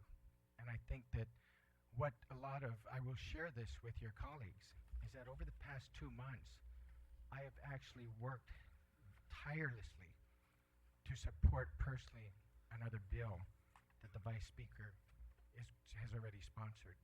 And I believe in that bill. But tonight I have to take a different position. And I ask all of you to please give me a moment, because I feel that in fairness to myself, to my family, and the roots that I come from, I need to say a few things. I was born and raised in Guam. My father was an extremely poor man. My father, at the age of 2, had to quit school. He had to quit school. 13 children in a family, a poor family. My father could not get an education because he had to shovel snow during the winter. He had to clean lawns during the summer. He ran away from home at 6 years old to tap dance, and when they finally found him 2 weeks later, my grandfather jumped on a stage where he was, beat him up, and before they went back on a truck, my father cried and said, "Dad, I ran away from home because I couldn't see Mom washing her clothes the way she was. I bought her a washing machine." I want you to know a few other things about my family, because I'm going to get to a very important point that relates totally to what we're talking about. Because this issue is not just about economics. This issue is not just about business. This issue is about character. This business is about honesty. This whole issue is about integrity. And it's about respect. And I want to say as well that I am very fortunate that my grandparents were Tan Pedro and Tan Maria Ada. These are people that lived through a war. My grandfather was imprisoned. He was taken from Guam to learn Japanese so that he can decipher the codes for the United States military, for the Japanese knew or where they could bomb. He lied. Every code he read, he told the Japanese a lie. And he spent his time in prison. And my grandmother, my mother, and my uncle thought he was dead. But they survived. And after the war, they built a business. They started with nothing, absolutely nothing, senators, nothing. And I think we tend to lose sight of the fact that we point at people that they were born with a silver spoon in their mouth, and that's just false. It's totally false. I can tell you this, senators, that when my grandparents had their supermarket, many of you know of it down here. There's Jim Atkins right here that was one of the first employees, that was one of the managers. They employed many, many people. Not only did they employ many, many people, but do you know how much risk they took? They took a tremendous amount of risk. I respect Lulian Guerrero, and I had the pleasure to learn from her father when I served with him on the University of Guam Board of Regents. You know how many other legends are like that in our community?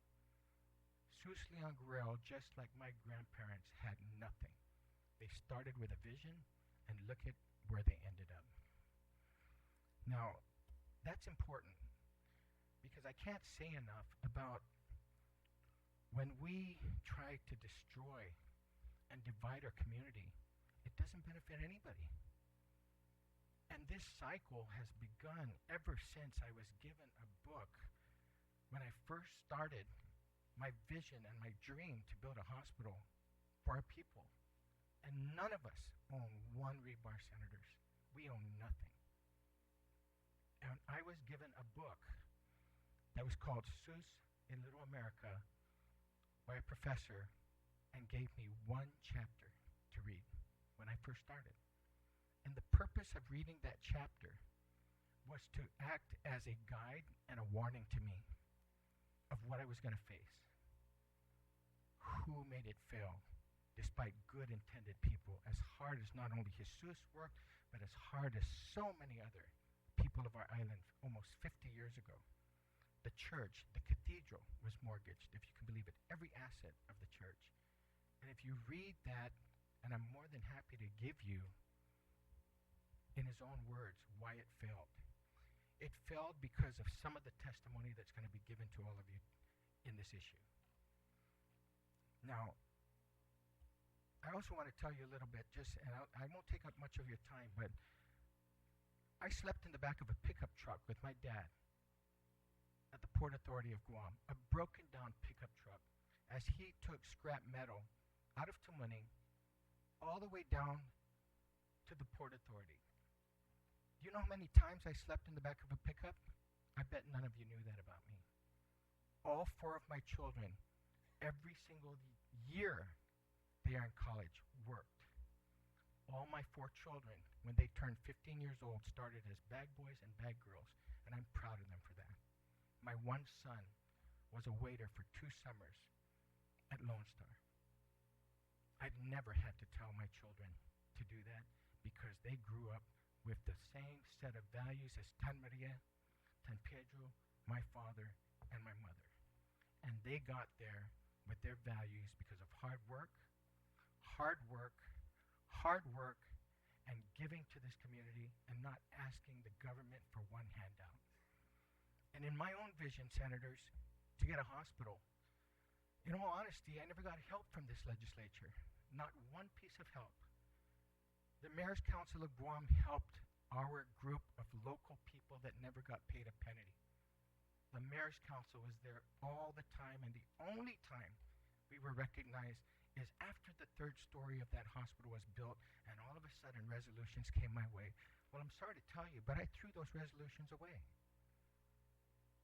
Because when we needed the help is when we had the vision. That's where we need you, senators. I want to also say, now that I've gotten through that, is, and with respect, BJ, with total respect, this morning was very telling to me as I listened to the Ray Gibson show, and you can hear it on the podcast. The vice speaker was on radio talking about this very issue, and I listened, and I listened, and I listened before I called in. And the only thing that was said was what Lou keeps referring to as this forum. And I consulted with the Guam Women's Chamber. I consulted with the Guam Women's Chamber. I consulted with the Guam Women's Chamber. I consulted with an economist. And you know what? I'm going to assume this, that economist might have potentially a conflict of interest. But, that remains to be seen because of what I believe in that is in best to the people of Guam. There are people that will be afraid of it, but I will call him on it if it comes out and he testifies in front of you, and I know he's working for somebody that is an advocate for this. This requires an independent economist. And I can tell you, senators, I'm not an economist, but I'm a businessman. I take risks every day of my life. Every single day of my life. I've done business in New York. I've done business in Denver. I've done business in Seattle. I've done business in Asia. So, in the same way that we want to prompt an economist, there are many, many people in our island, senators, that take not only personal risk, but financial risk every single day. And I have never asked the government for a penny. Not one penny. And when I left law school, senators, I never worked for my family. Not once. And up to this time I testify, I still have never worked for my family. So I want to get to the point that I wanted to make about this forum that we seem to be talking about a lot is really what was the data that was discussed at that forum. But even more important, senators, what about other people? Why was the Guam Chamber of Commerce never consulted when we are celebrating our 90th year, not our 5th month, not our 6th month.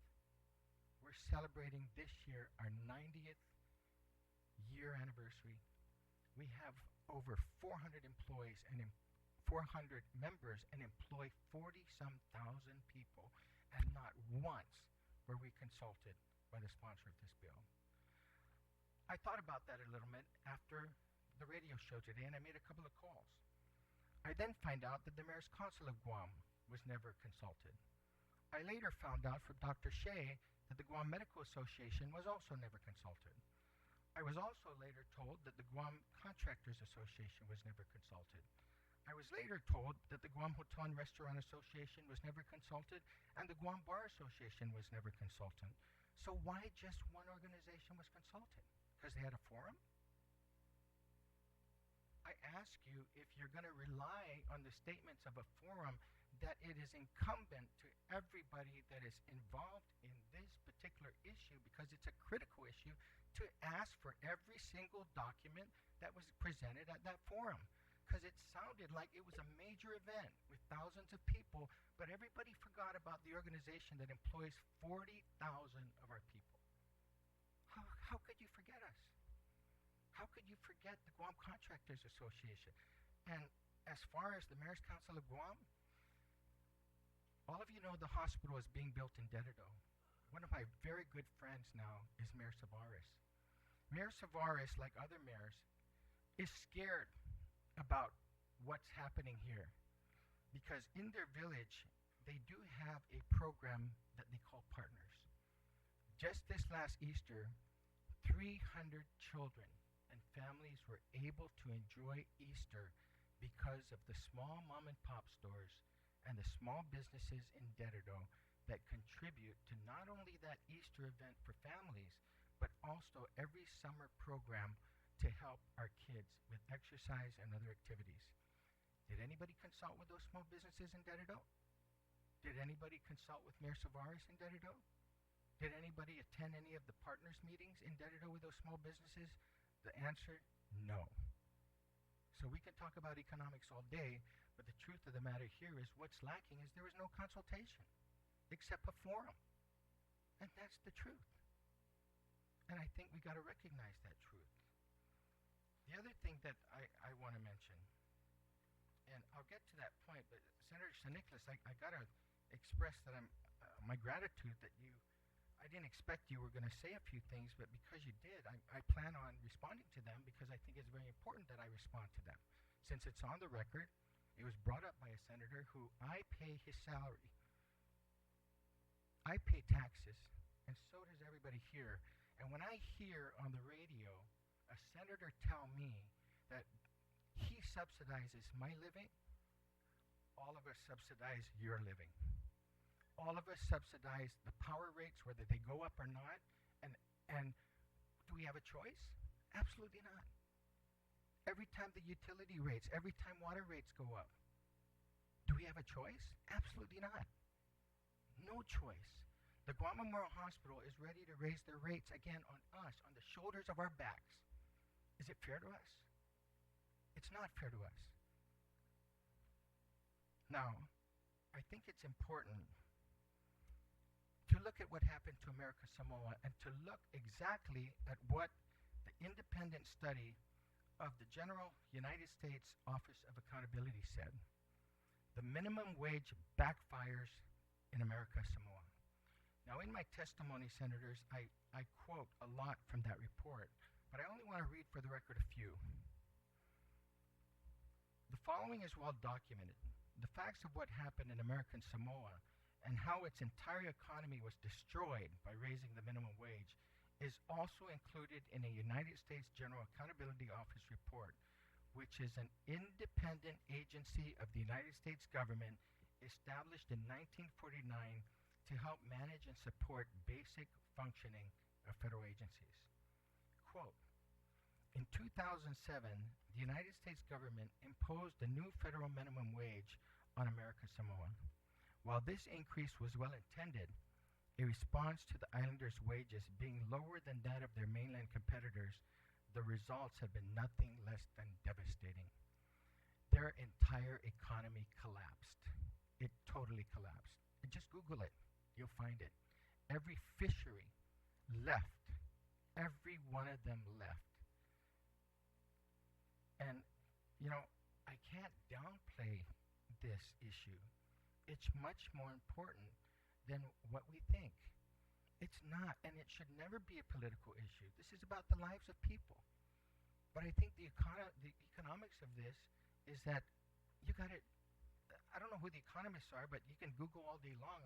I mean, you can find a lawyer to say anything. You can find anybody to say anything. But, you know, read what Milton Friedman says or any noble, you know, I mean, you can find anything on what anybody can say, but we're here. If there's anybody that knows our island better, it's us.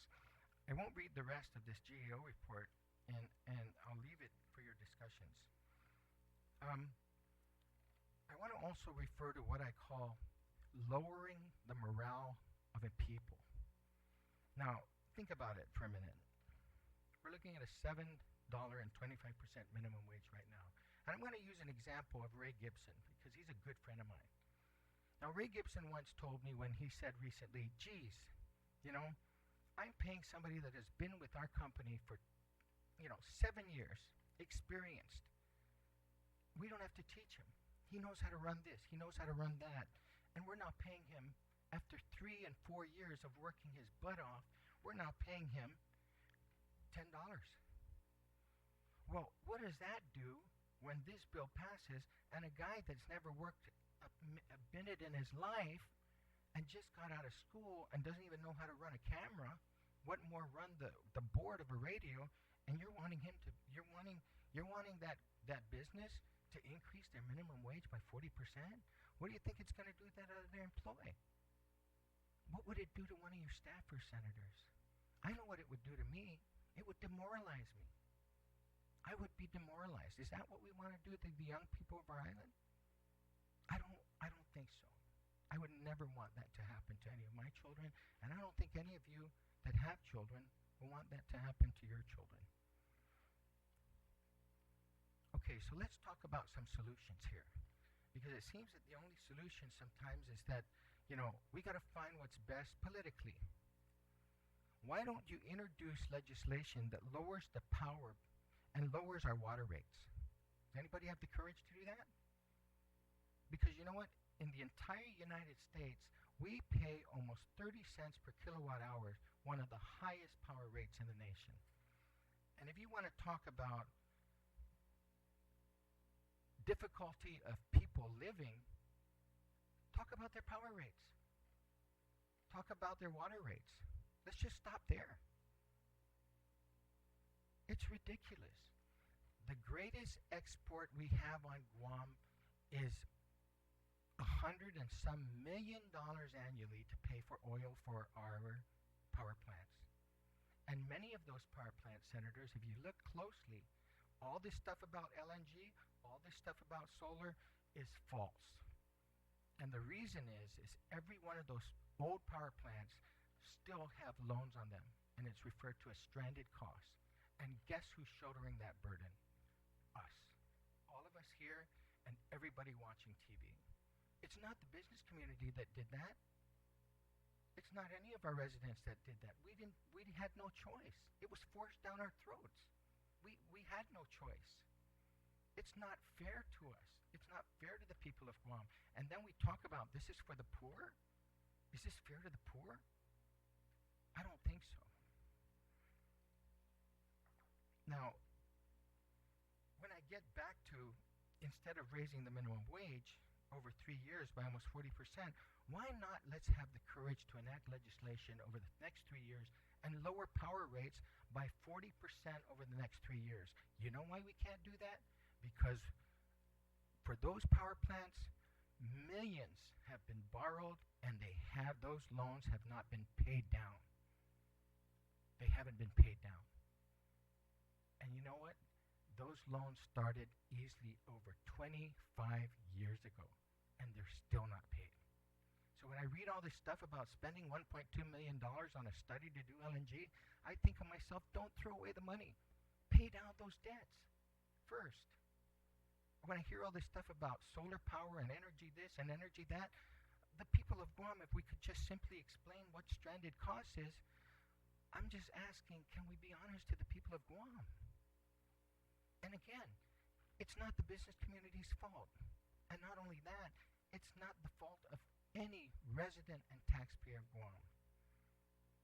Now, we're just informed that the Guam Memorial Hospital is going to raise their fees. Senators, I know a little bit about hospitals now after 7 years. The Guam Memorial Hospital rates, even before this, is one of the highest rates of hospitals in Los Angeles, San Francisco, and Seattle. I recently had surgery at a major hospital in the Palo Alto area, and my fees were 27% less than the fee schedule of the Guam Memorial Hospital. Is that fair? Why are we raising rates again? The reality of it, and again, us, we don't have any choice. If really, who's subsidizing who is under industry standards for a hospital. It is 3 employees per bed. But because we have a chronic illness and chronic disease level that is high, it's 3.5.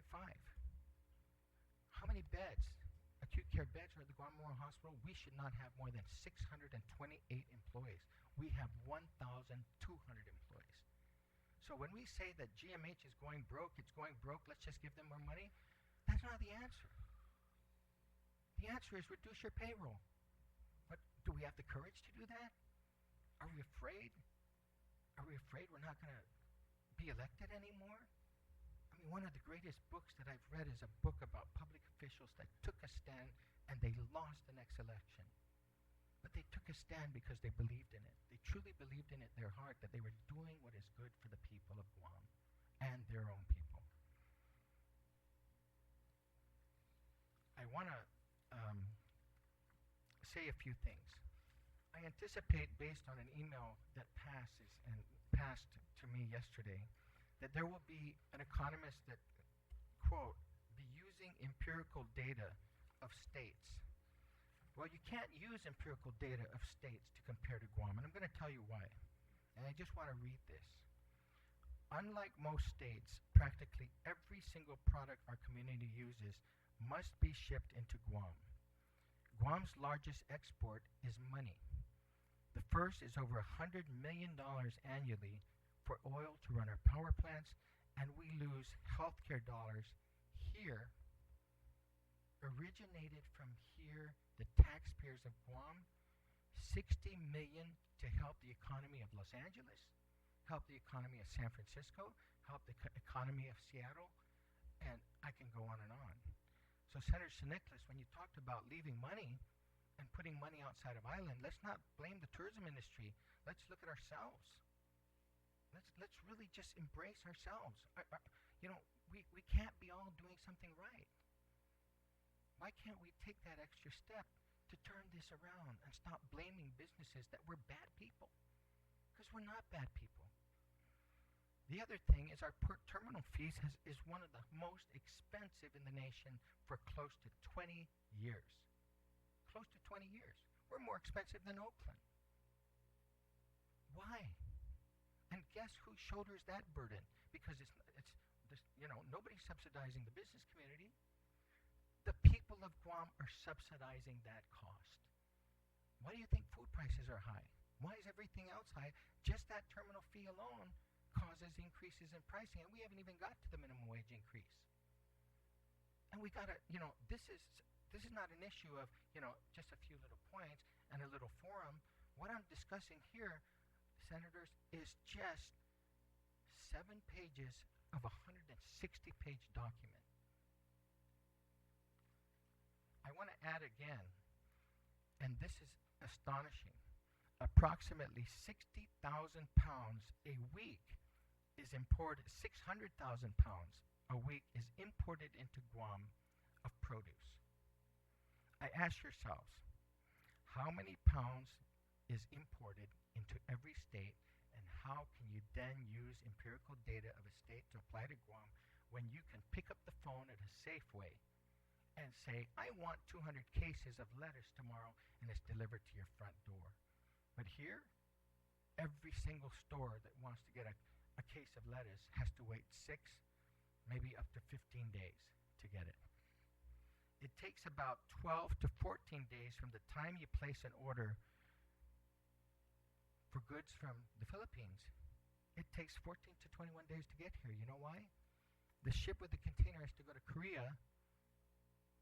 The container to Guam has to be unloaded, and you're lucky if the feeder vessel that has to carry that container, you're lucky that it catches and comes to Guam. You know how much spoilage that many businesses on Guam suffer because of that? You can't compare that to the States. The empirical data doesn't work. The other thing that I want to bring up, I'm coming to an end here, is I'd like to respond because I got to say this, in the practice of law, they refer to it as the door was open. And with all due respect, Senator Nicholas, I got to say something. You talked about foreign investment. You talked about money leaving this island.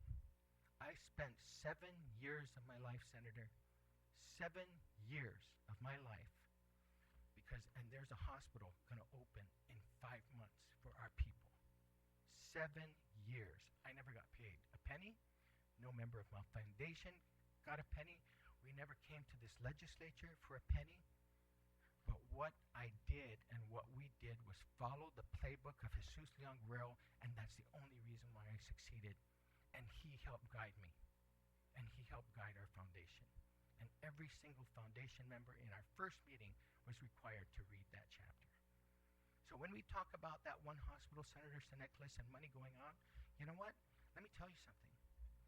That hospital is going to employ, right now, every one of the construction workers, up to 315 construction workers, not one is an H2 worker.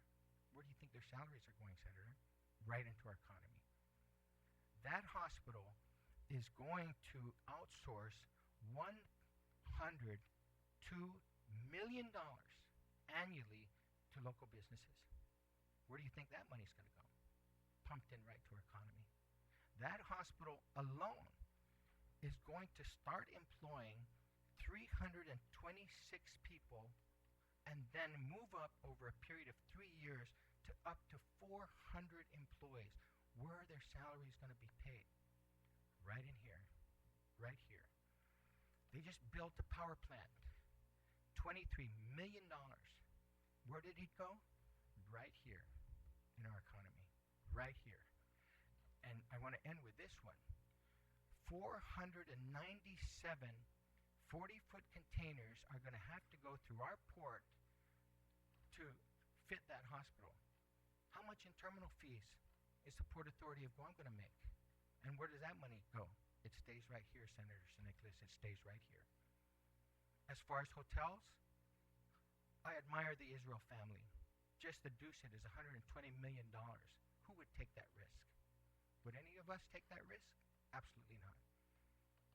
And then every time Mr. Israel says something, we think that he's an idiot. I'm proud of Mr. Israel. I'm proud of people that take risks. And we should all applaud people like that take risks. We should all applaud people. And when people are failing, we should help them as well. And I want to close with one thing. And Mr. Chairman, I asked you I for just this don't want last a part. comment to go unchecked. But I don't know I'm who's not- claiming Mr. Israel's an idiot. Okay, I Mr. just- Chairman, for the record, I'm I don't want Al Israel coming Don't down worry. here. I was a friend. I just want to end Okay. with this. Thank you. Senator Nicholas, although I was hoping that I didn't expect this to be, but after you talked about the Bank of Guam, and you brought it up and you spoke a lot about the Bank of Guam in a place where you were a former employee, you started to ask about decisions about the minimum wage. I am a minority shareholder of the Bank of Guam. I don't own many stocks, but I'm a minority shareholder, and I have all my kids' college funds in that bank. And I have other funds in that bank. But after what I heard this morning, and knowing the shareholders and knowing what the director said, tomorrow I am withdrawing every single penny out of the Bank of Guam. Because if that leadership believes in what was said tonight, that's not the bank I want to do business with. I want to do business where there's a lot of research. I want to do business where I think my interest is going to be protected. And I want to do business where I can talk openly and honestly like this, and where we can respect each other despite our differences. Thank you very much. Mr. Letty, I'll recognize you at this time. Yeah, before, just to preface my comments, I just want to say I want to thank you senators for actively engaging and supporting and working with our board of directors with the Delegado program, and to thank you for that. Hafaday, Chairman Respicio, members of the committee, my name is David Letty, and I am the president of the Guam Chamber of Commerce. Thank you for the opportunity to present our comments today. On behalf of the board of directors and membership, I am here to express our opposition to Bill number 316-32, which seeks to responsibly raise the minimum wage, which is currently $7.25 per hour to $8.20 per hour, effective January 1st, 2015, and subsequently $9.15 per hour, effective January 1st, 2016, and finally $10.10 per hour, effective January 1st, 2017. The Guam Chamber of Commerce is comprised of nearly 400 member companies representing all sectors of the Guam business community. Our members collectively employ over 30,000 island residents.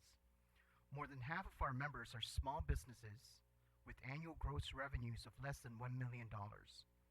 Our combined membership generates $2 billion annually in economic activity, or approximately 70% of Guam's gross domestic product. We also engage the community in a large number of worthwhile civic endeavors. The Guam Chamber believes that every employee should receive higher wages for their labor and efforts, but wage increases should be directly related to worker productivity and economic expansion, and not through arbitrary increases.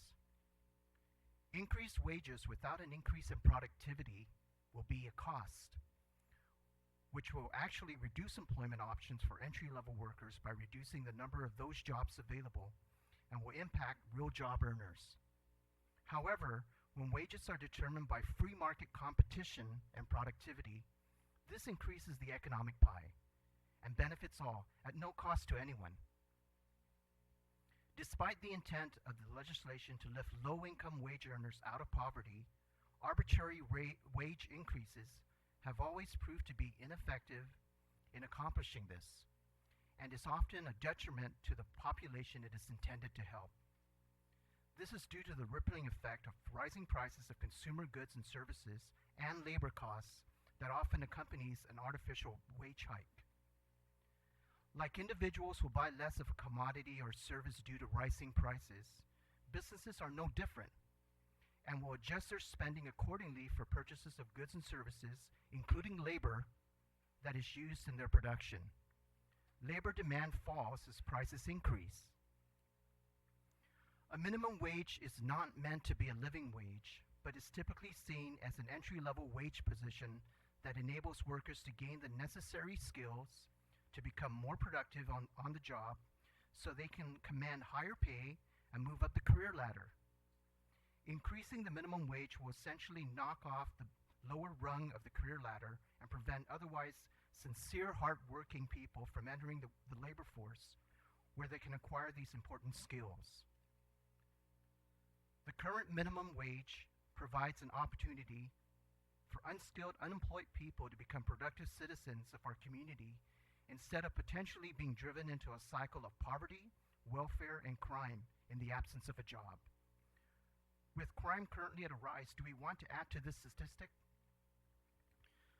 The way to move forward is to recognize that the business community is made up of compassionate citizens who would truly love to see everyone become financially independent through their own efforts and personal growth. We never want to stand in the way of an employee's success, but we also have real fears about the changes this law would bring. Unlike the mainland, where there is a macro economy, there is a shortage of capital within our local business environment, so we do not have the economies of scale. This means businesses must operate on thin margins between revenue and expenses, while at the same time we are burdened with excessive regulatory costs, ever-increasing utility costs that do not operate in a free market, increased taxes, fees, and healthcare costs to run our businesses. What might seem to be a small wage increase by lawmakers could change the equation towards the negative for businessmen and women. In reality, most businesses don't have many minimum wage workers on the payroll, but we should not confuse that with having no effect. The minimum wage does hurt the prospects of the number of workers it covers, and the wage increases will trickle up to higher wage scales. Have we considered the massive disincentive to workers who earn higher wages because of their years of hard work, dedication, and productive value to their employer if the minimum wage nears the actual wages these workers earn? If the issue is to increase the standard of living of our island residents, especially those earning low wages, why not focus our efforts and funding on initiatives that will make a real difference, such as improving the quality of our public education system, to reduce the dropout rates and produce more students with the skills that are relevant and competitive in today and tomorrow's workplace? Why not support workforce development and training programs designed to enhance the skill sets and promote workforce-ready citizens? Why not restructure our welfare programs to remove the current disincentives to work or receive wage gains? Why not help low-income families via income tax cuts or increases in the earned income tax credit? Though the best solution is to get a better education and acquire skills, the earned income tax credit offers a positive alternative to welfare and is designed to specifically help those with lower incomes. Why not continue to provide our low-skilled workers the opportunity to acquire the relevant job skills necessary to move up the career ladder that can only come from on-the-job training and at wages that make sense to our businesses and our job creators? Though much work needs to be done, these are far better solutions to balance the need for increased economic productivity against the concern of all island residents to enhance their standard of living than what this legislation is proposing to do. This also benefits the government, which can leverage this increase in skilled labor as an incentive to attract new business to Guam. To summarize, we respectfully ask for your careful consideration of the long-term consequences this legislation, if passed into law, will have on our economic competitiveness and job creation effectiveness. We urge you to oppose Bill number 316-32. Thank you for this opportunity to bring the concerns of the members of the Guam Chamber of Commerce to your attention. Yeah, thank you also for your testimony. If you can also be available in case there's follow-up questions. Same with Mr. Squirrel. Mr. Peterson? Mr. Chairman, members of the committee, Hafaday. My name is Carl Peterson. I've lived on Guam 49 years. My wife is Guamanian. All my children were born here, and I will be buried here. I'm a certified financial planner where I teach people every day that there ain't no such thing as a free lunch. We help them see the long-term consequences of their short-term gratification decisions, and we teach them how money works. I've traveled to over 100 countries speaking about free markets, the latest of which was lecturing in Chinese universities in Beijing. Not so much about the theory of free market, but of their practical reality, because that's what they want to know about. My testimony is not personal. Investing money and saving money is what I do. I was anxious to come here tonight because I wanted to see just how magic is performed. I wanted to see how people are supposed to get a free lunch. I wanted to see how by passing a law that you could be convinced that it's possible to magically create prosperity for anyone, by any law, especially for the lowest guy in the economic opportunity ladder. Specifically, I wanted to see just how raising the minimum wage 39.3%, or by raising the cost of trash pickup by 39.3% for that matter, will magically have no impact on anyone as suggested by some who support this legislation, or those who tell us that economic theory is suspended for Guam, or that higher wages will be more than compensated by more economic activity. Ladies and gentlemen, who could possibly utter such ill-conceived words? Wouldn't that be the height of pretentiousness? We're all reasonably educated. Doesn't that defy all logic and reason? Maybe it's just politics as usual. I don't know. Maybe it's an election ploy to create perception of helping the little guy in order to get elected. I don't know about that, but it sure doesn't qualify for Economics 101. And obviously, the last time we had this discussion and the minimum wage was raised then, it must have not worked because we're here again. Does the old dictum apply here? Those ignorant of the past are condemned to repeat it? Most economic situations are fought with philosophical arguments, but the reality is that it's really altruism versus pragmatism. Altruism basically says everyone else is more important than you are, meaning society is important but individuals are not. It's not about benevolence. It's a very fundamental worldview where others are more important. Where did the idea come from that everybody has a fundamental right for a house? Provided by whom? Paid for by whom? Where did the idea that everybody had a right to health care come from? Provided by whom? Paid for by whom? Is it my right to free medical care, my right to imprison a doctor in order to provide it for me? Can I do that? Or for me to economically imprison someone else to pay for whatever else I deserve? What is my fair share of what someone else worked for? Don't we really only have a moral right to what we produce, and we do not have a moral right for what others produce? In order to feed the world, however, the default position for the producers in society is pragmatism. The rule in pragmatism is to do what actually works. Lots of things work in the short term, which are incredibly destructive in the long term. Take the affordable housing subprime lending scheme. It worked really well for quite a while until we ran out of other people's money, and then it became an incredible economic disaster for the world. Pragmatism requires a long-term perspective, being able to see the consequences of a short-term decision. The old saying holds, a bad economist sees a short-term euphoria. A good economist sees the long-term unintended consequences of that short-term decision. But if the legislature believes so strongly that this bill will not impact anyone, let's not mess around. Let's raise it 539% so we can really help the little guy. Now, before you say raising it 539% would be ridiculous, then 39.3% is also ridiculous. It's only a matter of degree. The fact is that there are only 100 cents in a dollar. No amount of legislation, no amount of wishing will suddenly erase that fact. Economic theory cannot be suspended on Guam or anywhere else.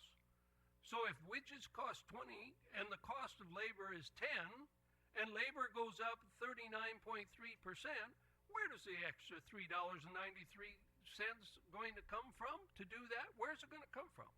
Are you going to provide magic for that?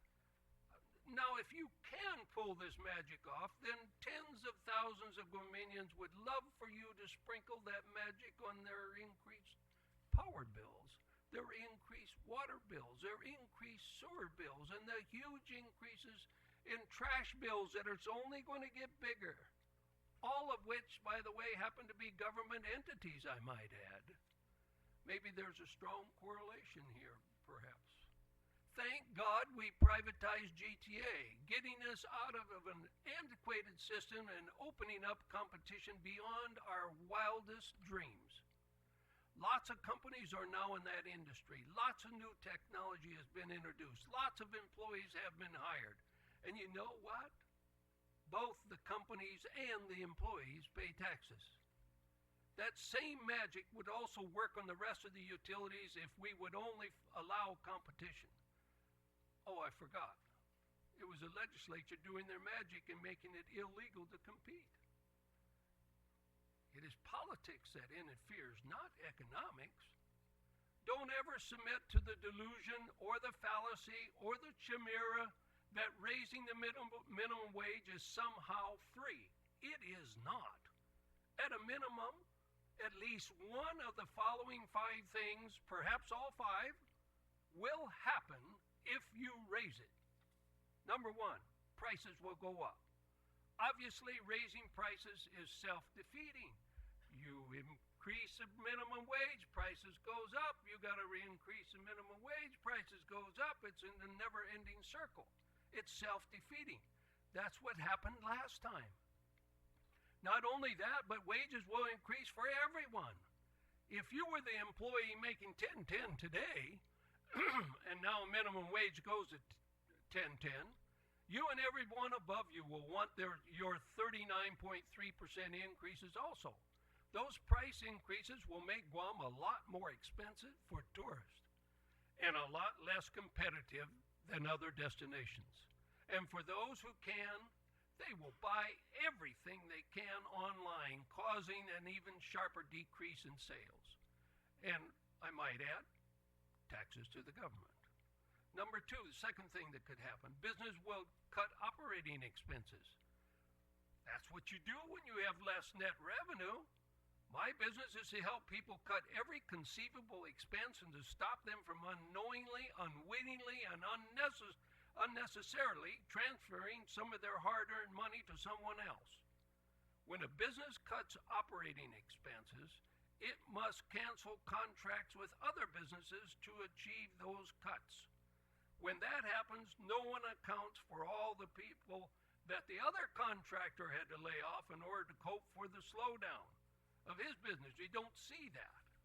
Number 3, could cut profits. You should know by now that all the revenues to the government come from profit and fees. So when there's less profit, there is less revenues to the government. When there are less profits, there are less employees. When there are less profits, there is a lot less economic expansion on Guam and therefore less jobs available. That is not theory, that's fact. When costs get too high, you must make cuts. This will only increase the number of people on food stamps. when they lose their jobs. Now maybe that could be your goal too, so that they have to depend on your alms in order to survive. But that's very bad economic policy. We're already paying out more than twice the national average per capita in food stamps. What an auspicious record to have, Taimamalo. Every good-sized employer has experienced employees refusing wages in order to be able to keep their food stamps and other welfare programs. Number 4, the fourth possibility, replace existing employees with more productive employees. When you have minimum skills, when you have minimum education, and when you show minimum motivation to do the job, what do you think your chances are of being laid off when the minimum wage goes to 10.10? But a bigger reality is wherever he can, the employer will start investing in thousands of possible labor-saving technology that can work 24/7 and doesn't require minimum wage. When the cost of labor goes up, you just made it more economically feasible for that employer to make that investment. The fact is, when the price of tuna goes up, you switch to something else. Number 5, the 5 possibility of when you raise minimum wage. It will stifle competition. That's when the corporation and the unions buy your votes through your contributions so that you will do their bidding for them. Last Saturday, the Wall Street Journal had an article, Why Subway Doesn't Serve a $14 Reuben Sandwich. The president recently ate at Zigerman's restaurant and commented that this restaurant had no problem with raising the minimum wage. Their Reuben is $16.95. Labor Secretary Paris did something similar at the Shake Shack in D.C. Instead of a $15 lunch at Shake Shack, you could get the equivalent food from the dollar menu at McDonald's for about $5 across the street. Now, McDonald's would raise that price of their food by 40% if they could. They can't. But since a high-end, high-priced, high-profit margin casual dining restaurants are already paying above the 10.10 an hour, they are delighted to see the wage increase on their competitors. Of course. We know the president unilaterally increased the minimum wage for the civil service. Just today, I found out that lots of McDonald's and other convenience stores on federal property are closing and downsizing because they're mandated to pay that minimum wage. And a lot of other activities through MWR are downsizing or closing. Costco, like a bank, is in a high profit per employee business. They're a high profit per employee retailer and a fan of higher minimum wage, since their starting wage is $11.50 an hour. But no one stops to try to figure out why. You see, they get over the issue by charging a $100 a year membership fee to cover the disparity in wages. But they could compete even better with other retail stores that have a high rent and a fancy store instead of a box. If they could get the competition to have to pay higher wages, they're going to make more money. Costco enjoys more than $10,000 profits per employee, which is about 5 times the profits per employee in a low profit per employee chain like McDonald's or Subway. That's the difference. But think about this. The same is true with labor unions. They really want the minimum wage to go up, and they dump millions into political coffers to have them do the job for them. Why? Because their labor then is more attractive if you put all other businesses at a disadvantage. It is simple. If their wages are $15 an hour before you have to make your contributions to the man, and all the other companies are paying $7.50, obviously you would want them to pay higher minimum wages.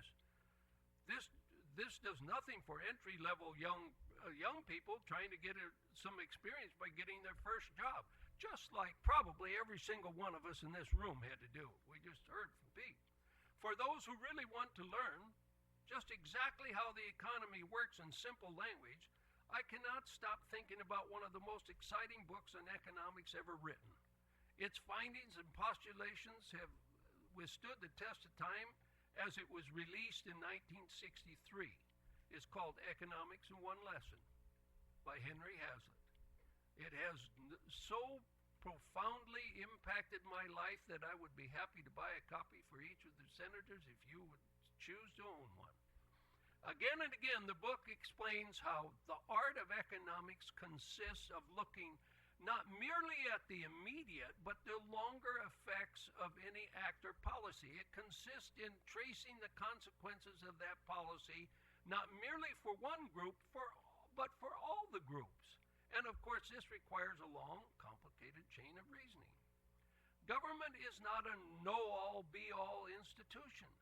Its purpose is to create equality of opportunity, not equality of result, because that's impossible.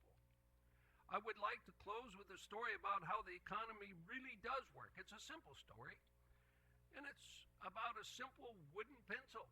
I got one here. You can easily Google it.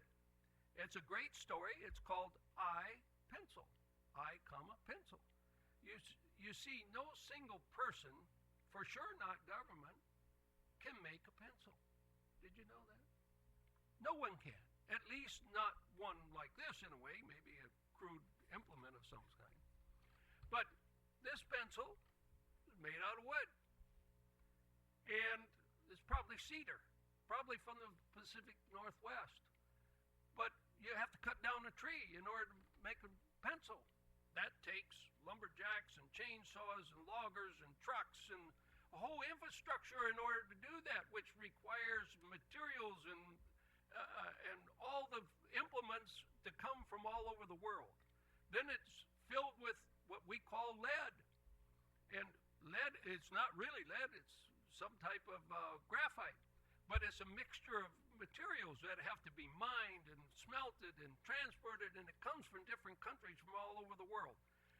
Then the paint, everything. To not go into great detail, but the fact is that to make a pencil takes thousands of companies coordinating unsupervised by government. They coordinate and collaborate with each other. They don't even speak the same language. They don't have any idea what they're making a pencil, but it all happens, the magic of the market. And this is the way the economy works if you let it work. That's the way free markets work. Now, all of you, I'm sure, know Jack Kennedy and Ronald Reagan. These two presidents taught us that in lowering tax rates and reducing the cost of regulations, the economy will grow exponentially, as will the revenues to government, while creating an enormous expansion of jobs and upward mobility of people. That's the path we should follow. Reagan cuts tax rates from 70 to 28, and the revenues exploded. Now, Congress spent it all, but I mean, the revenues exploded. So in the final analysis, thinking that passing a law will somehow create prosperity for any group of people is really a fool's errand. It does not, it cannot, it will not obtain the result you think it will. So it is my hope that you will consider all these points and make the decision to forego passing the bill. Thank you very much. Thank you also for your participation tonight. Mr. Shringi? I promise I won't be taking that much of your time. But Mr. Chairman, Mr. Chairman, sorry. I feel like I'm in like some congressional hearing here. But I'll email you a copy It's okay, of I appreciate you I'll email you a copy tomorrow morning. recognizing proper decorum. Yeah. Well, anyways, good evening, Mr. Chairman and members of the 32nd Guam Legislature, and it's 10:15. But anyways, my name is Bobby Shringi, and this testimony actually is on behalf of myself as a private citizen and as a taxpayer. And basically, I just was bored this evening. I wanted to come out and talk. In any case, I'd like to start off by expressing that I actually oppose Bill 316. It's kind of a given. While no one questions the intent of paying higher wages to employees, I'm actually concerned that this is not the ideal route to take. No one questions that the cost of living is actually much higher today than it was several years ago. But legislating a rise in the minimum wage does not solve that problem. Now, I'm not an economist, by the way. I'm just an everyday person who reads the newspaper and follows things. But the reality is, it is a domino effect, where if you increase the wage, then that results in the costs going up elsewhere. I mean, we heard a lot about that this evening. Whether it be the cost of a product, a service, or the opportunity cost of the loss of jobs. Now, the reality is that many of our businesses on Guam are family-oriented and quite sizable compared to most large corporations in the mainland. If you talk to many of these small businesses, you will learn of their marginal profits. These are restaurants, coffee shops, bakeries that most of us frequent. These are service-oriented offices, which we either visit or contract with. When you raise their personnel costs by 40% over the next 3 years, then common sense will tell you that in order for them to maintain their break-even points, something has to give. You know, my short time with the Guam Chamber of Commerce's board of directors, I got a chance to meet and interact with many of these business owners and leaders. I got the opportunity to learn of the ways they tend towards their employees, as the strength of any operation obviously is dependent on the strength of your employees. Since the introduction of Bill 316, I've been approached by several of these small business owners. These are businesses that are trying to stay afloat. They have a handful of employees, and in most cases, they pay their employees at a minimum wage or an amount slightly higher than today's minimum wage. They value and respect their employees, and they have made it clear that an increase in payroll over the next 3 years will drastically hurt their business operations. However, because of the respect for their employees and for not demoralizing them, they chose not to openly testify. Some of them have asked me to relay their message for them, and it is very simple. Bill 316 will hurt their operations. Let me mention the story of one of them. This individual operates a family-owned restaurant where he and his spouse are also on the payroll. These are one of the typical family restaurants that I'm pretty sure Senator Morrison here visits down in Inarahan. They always have the great chow. But anyways, they have 5 additional employees, of which 4 are currently earning minimum wage. Their operation earns a marginal profit every year, which helps the upkeep of the restaurant and things moving forward. Bill 316 would raise the personnel costs by 40%, which means this operation will be realizing increases of up to $24,000 in 2017. He is going to have to make a decision at that time whether he's going to have to increase his menu costs or reduce his staffing patterns, because unfortunately something has to give for him to keep his business afloat. Now here's another story of another business owner. He has 15 employees, where 30% of his employees are currently earning minimum wage. Now the concern they have is that once Bill 316 becomes law, it will be those currently earning the amounts over $12 or $10 an hour who would be affected. This is because once the government mandates an increase on certain employees, it would take the opportunity away from what was budgeted in increments for these other employees, because now the government mandates that you must increase these other wages from what it is today to a higher amount. So who actually gets affected? Those who've built themselves and kind of worked themselves to the top. I mean, I think we've kind of discussed this issue this evening several times. But senators, I, just as many in the business community, believe that wages should be set by the free market system and productivity. Every individual entering the workforce should be getting the opportunity of growth. While we can't discount certain bad apples in the private sector today that underpay or overwork their staff, or actually do both, we can't deny that on Guam, we are fortunate to have many community partners within the business community. Just as we take pride in one of Guam's greatest assets, which is its people and the Hafaday spirit, we have to remember that many in the business community also share in the spirit. When you hold a fundraiser, who do you target for prizes? As you drive through the villages, you will see the various streets, bus stops, or parks adopted by members of the business community. Whether it's a 5K, school events, even the Relay for Life, you will see the amount of support contributed by Guam's businesses. We are blessed that we have a very giving community, and both in good times and bad. Many in the business community take care of their employees, and we can't allow the few bad apples to force Bill 316 down our throats. Senators, I applaud your concern over the rise in the cost of living. However, it was not too long ago that a similar concern had risen, that the cost of living was rising and an increase in minimum wage was proposed and passed. Less than a decade later, we are back here again having a similar discussion. It seems that a wage increase was a temporary solution then, unfortunately, it might be one today. Statistics show that an individual's earning ability equates to their education. Actually, I saw it in one of the studies in Vice Speaker's presentations. We are seeing an alarmingly high number of high school dropouts.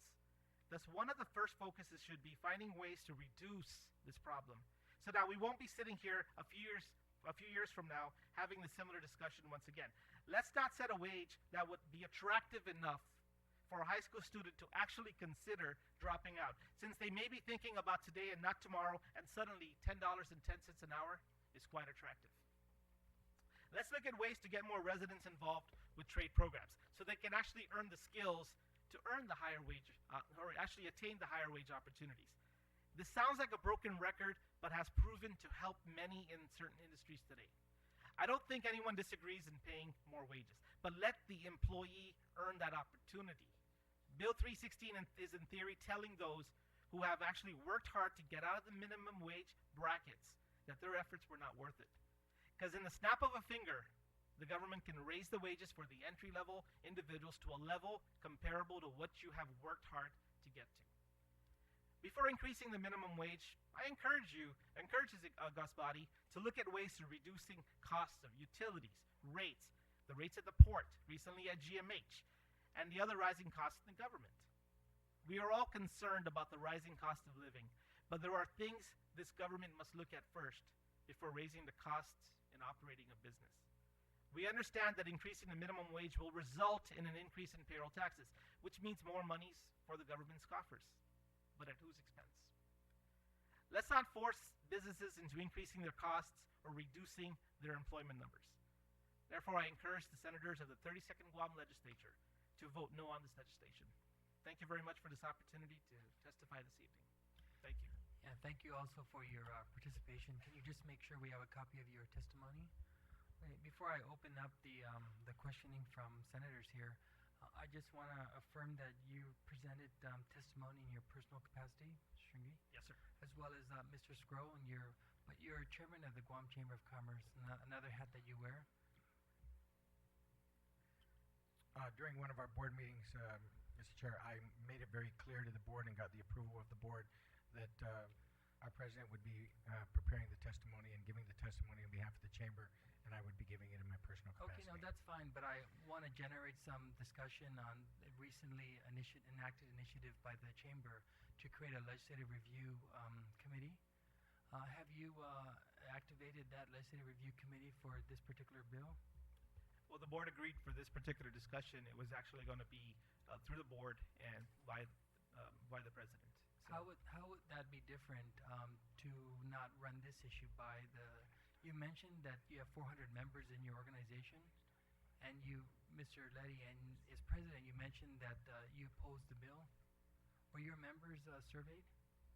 Yes, and we continue to receive survey results from our members. Okay, how many members were surveyed? Well, we sent it to the entire membership, Senator Respicio, and so we're on a daily basis getting in results for that survey. Okay, because we are going to continue this hearing next Wednesday at 2 o'clock and at 5:30. Maybe you can also update the committee at that time what those survey results are. I'd be happy to.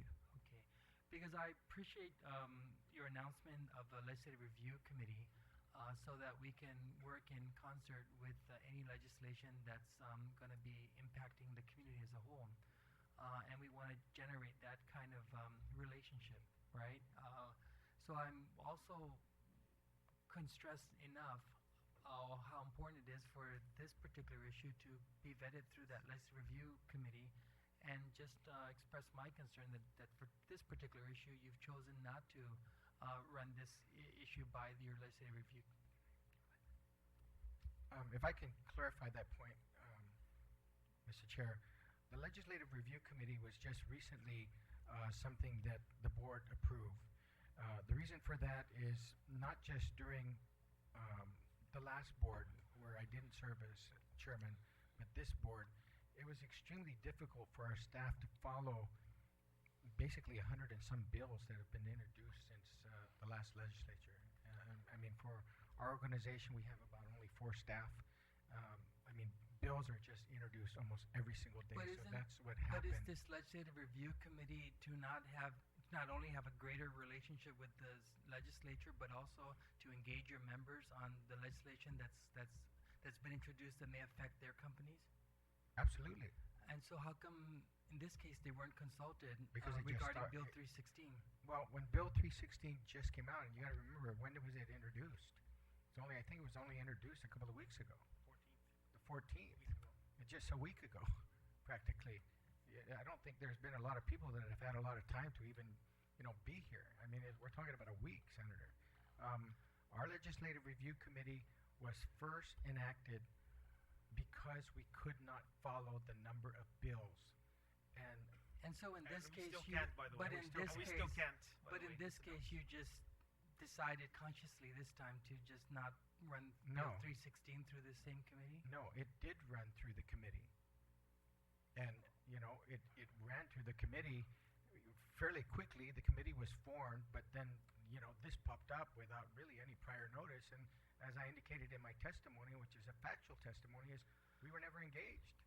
And all the other organizations I mentioned, except one, was engaged. Well, as you know, the legislative process requires that the public hearings occur after the bills are introduced.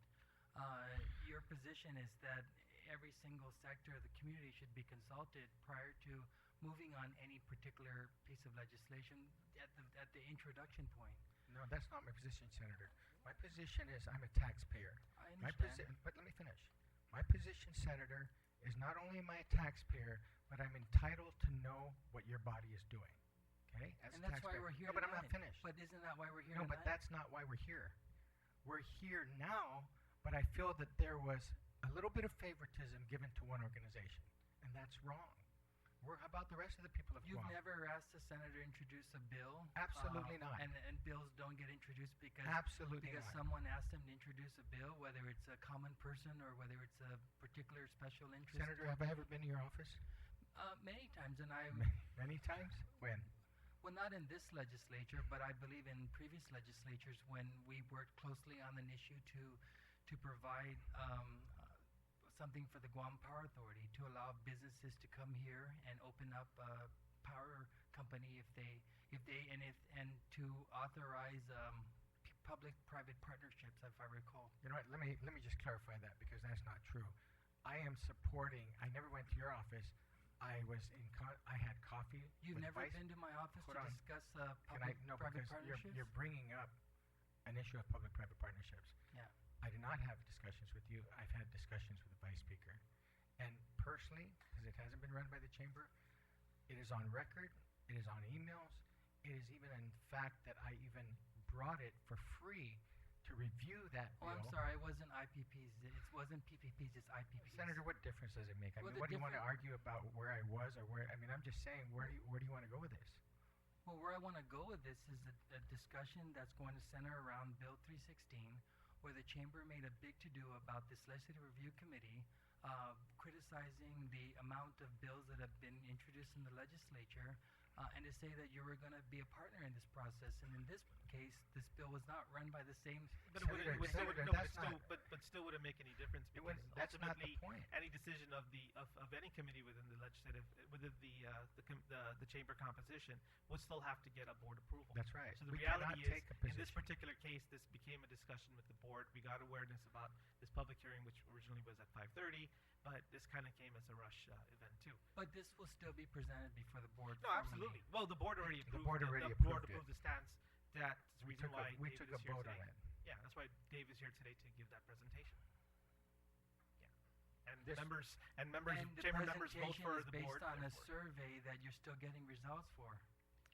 That's not the case, Senator. Okay, help me to understand what the case Actually, is. remember the membership obviously votes for a board, so the board can make a stance on behalf of the membership.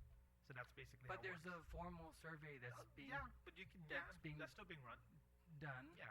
and you're still getting the results. Senator, let me give you an example of something that I think will answer your question.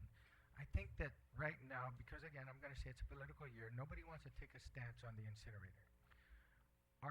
Our board voted to oppose that contract. However, our board also voted that sometime, we haven't set a date, that we are going to allow the public to have a public forum for the proponents and the opponents to debate the issue. And we're not going to, we're going to maintain our position. So in other words, Senator, I assure you, we're being transparent. I I'm not assure you saying that, you're no, but not. I think the innuendo about the Legislative Review Committee, Senator, is inappropriate. Because one, we're a private organization. Two, I was asked to give a FOIA request from the Chamber of Commerce by Senator Nicholas. I almost fell over my chair. And second, is that the Point of Legislative information, Review Mr. Committee. Chairman, we never submitted any FOIA requests. Yes, to the no, you did write me an email. I can produce it, Senator, that you asked for a FOIA of the Guam Chamber of Commerce. Mr. I will Scrow, send you the email and send it to the press tomorrow, Senator. Please do. I because will. I never asked for a FOIA. I'll send it.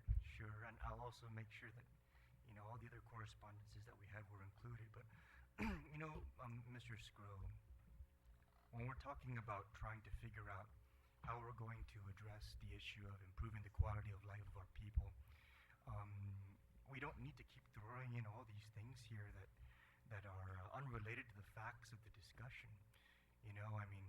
Talking about the incinerator when we're trying to figure out the minimum wage, or talking about FOIAs when we're trying to figure out how we're going to make people's lives better, in terms of who they work for and how much they get compensated. I think we need to stay focused on the issues. I think that's what our people would want us to do in this hearing. And I would encourage us to try and do that on both sides of the table so that we can eventually try and come to some kind of understanding. And for me, the biggest question in my mind is the position of the chamber, which still is a little unclear to me. Are you guys just completely against raising the minimum wage, or is there still room for compromise in tax policy and an increase in the minimum wage, or is there just an all or nothing proposition on the table from the chamber, and we can come away from that with that understanding? What is this? Where does the chamber stand on this issue? Senator, tonight's public hearing was isolated to one bill. We had heard that there was the possibility of a little postponement of the public hearing, and the possibility that there was other bills introduced that dealt with the gross receipts tax that could have been merged, but that never happened.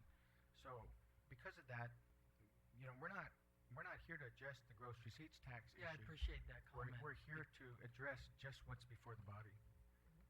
So, just so I can understand, is it an all or nothing proposition, or is there room for compromise from the chamber? I can't say that because one, we haven't made. I think your bill and the other Senator Dueñas's bill just got introduced just recently, and just like crunching up every other numbers, what Carl Peterson just said. There's a lot of us that are going to work 24/7 to calculate those numbers because it means a lot, whether it's 0.1, 0.2, 0.3, 0.4. You got some people that say that we should convert to a sales tax, but our bond covenants don't allow us to do that. Where are we going to be? Where exactly is the set off? But I think that we got to go far beyond that because there's been a lot of other discussion that has nothing to do with the GRT. A lot of other discussion. And I think that tonight some solutions were offered where we don't even have to have this offset. Let's reduce costs. Let's really start reducing costs to the people of Guam. I think that we should seriously start an open dialogue. And I'll tell you, there's a saying, put your money where your mouth is.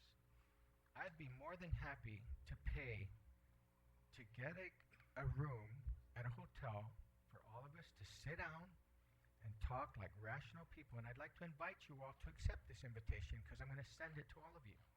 And let's talk about exactly what you just said.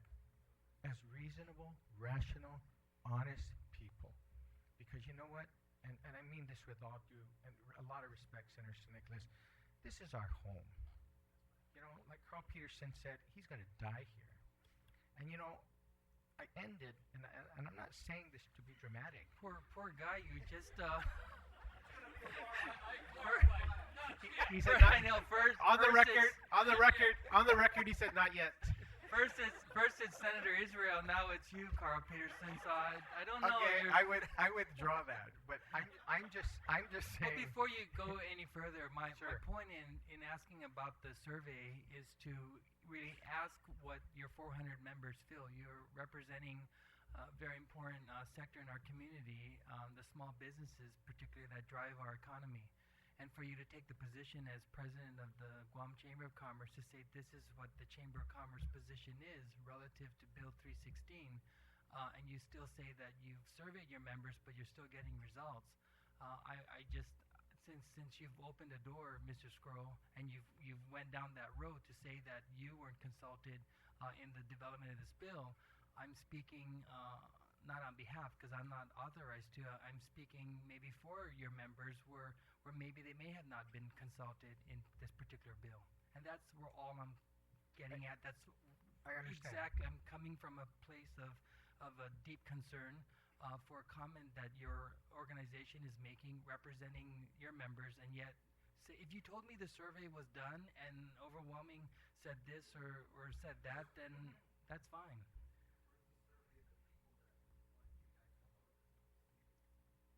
Not only that, Senator, I think that if you read the beginning, I think that you may have missed what I said. We are one of at least 10 organizations that were never consulted. So our survey, as far as I'm concerned, can you talk to Mayor Tavares tomorrow and talk to her partners and the small businesses out there? And I'll set up the meeting. I'll be more than happy to set up that luncheon meeting. I can call her right now.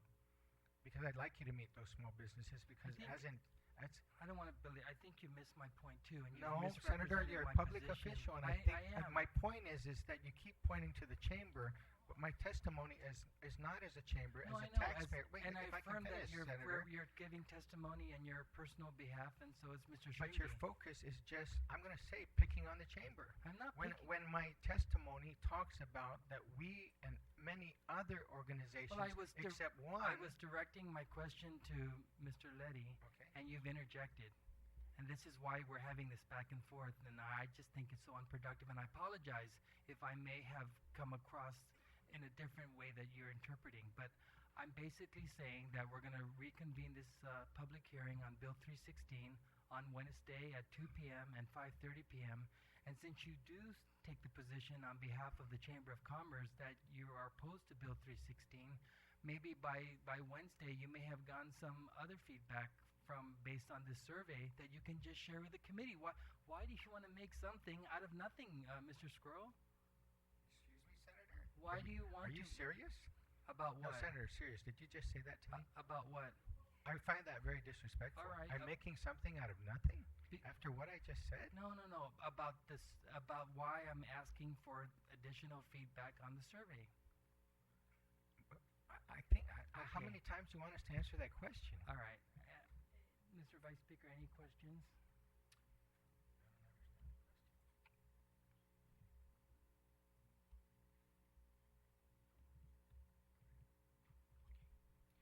Senator Respicio, I just wanted to clarify. Please. Okay? Please help me clarify. But just like any chamber, our board of directors speak on behalf of the membership, and this issue, the minimum wage issues, is such it's impacting all of our businesses. So obviously, we're doing this survey to the membership. We've received possibly up to 13% response already from the membership, and the consensus is that this is going to impact their businesses, and we're continuing to collect that data. But I just want to state again that the board of directors speak on behalf of the membership, but we're very transparent with our membership, and they know that the positions that we take. Well, that's fine. And thank you for the clarification. And I apologize if you may have misconstrued what I said. Let me just go down. Senator Morrison? Yeah.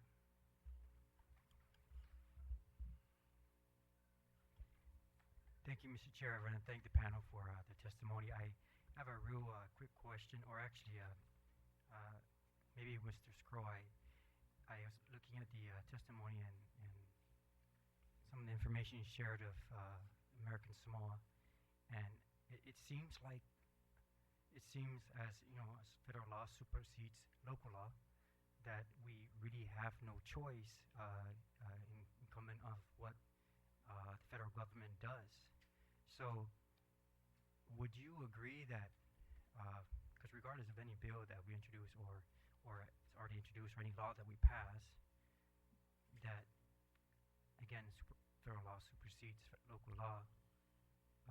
I think Senator McCready was going down this road too, but would you recommend that we not sit back but analyze what the federal government is going to do about this?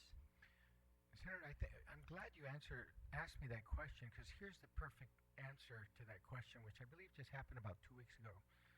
The legislature of the state of Oklahoma, they introduced legislation that stops any movement of their legislature to change the minimum wage. They introduced legislation that dealt with that their own legislature can't do anything, and the governor signed it into law. And the reason they did that is because they know that there has not been a specific decision yet by the Obama administration, because they're fighting among themselves as well. And so, for me, I don't believe, as what was stated by a previous testimony, that the federal government's going to throw this down our throat. We don't know. The federal government told us we were going to have, the Department of Defense told us we were going to have a huge buildup. Now we didn't know whether it's a buildup, no buildup, whatever, but buildup. But, I'm just saying that, look at the Naval Hospital. I was shocked, Senator, that when they announced for the first time at a healthcare conference in Hawaii that they were only building a 32-bed naval hospital. I was shocked for our veterans. But do you know why? Because Congress wouldn't give them any more money. So if Congress won't give them any more money, the state of Oklahoma did the smartest thing by positioning themselves to get ready for what the federal government may not do. So what they did was one of the smartest things that any state, but it also showed the courage of their legislature and their governor.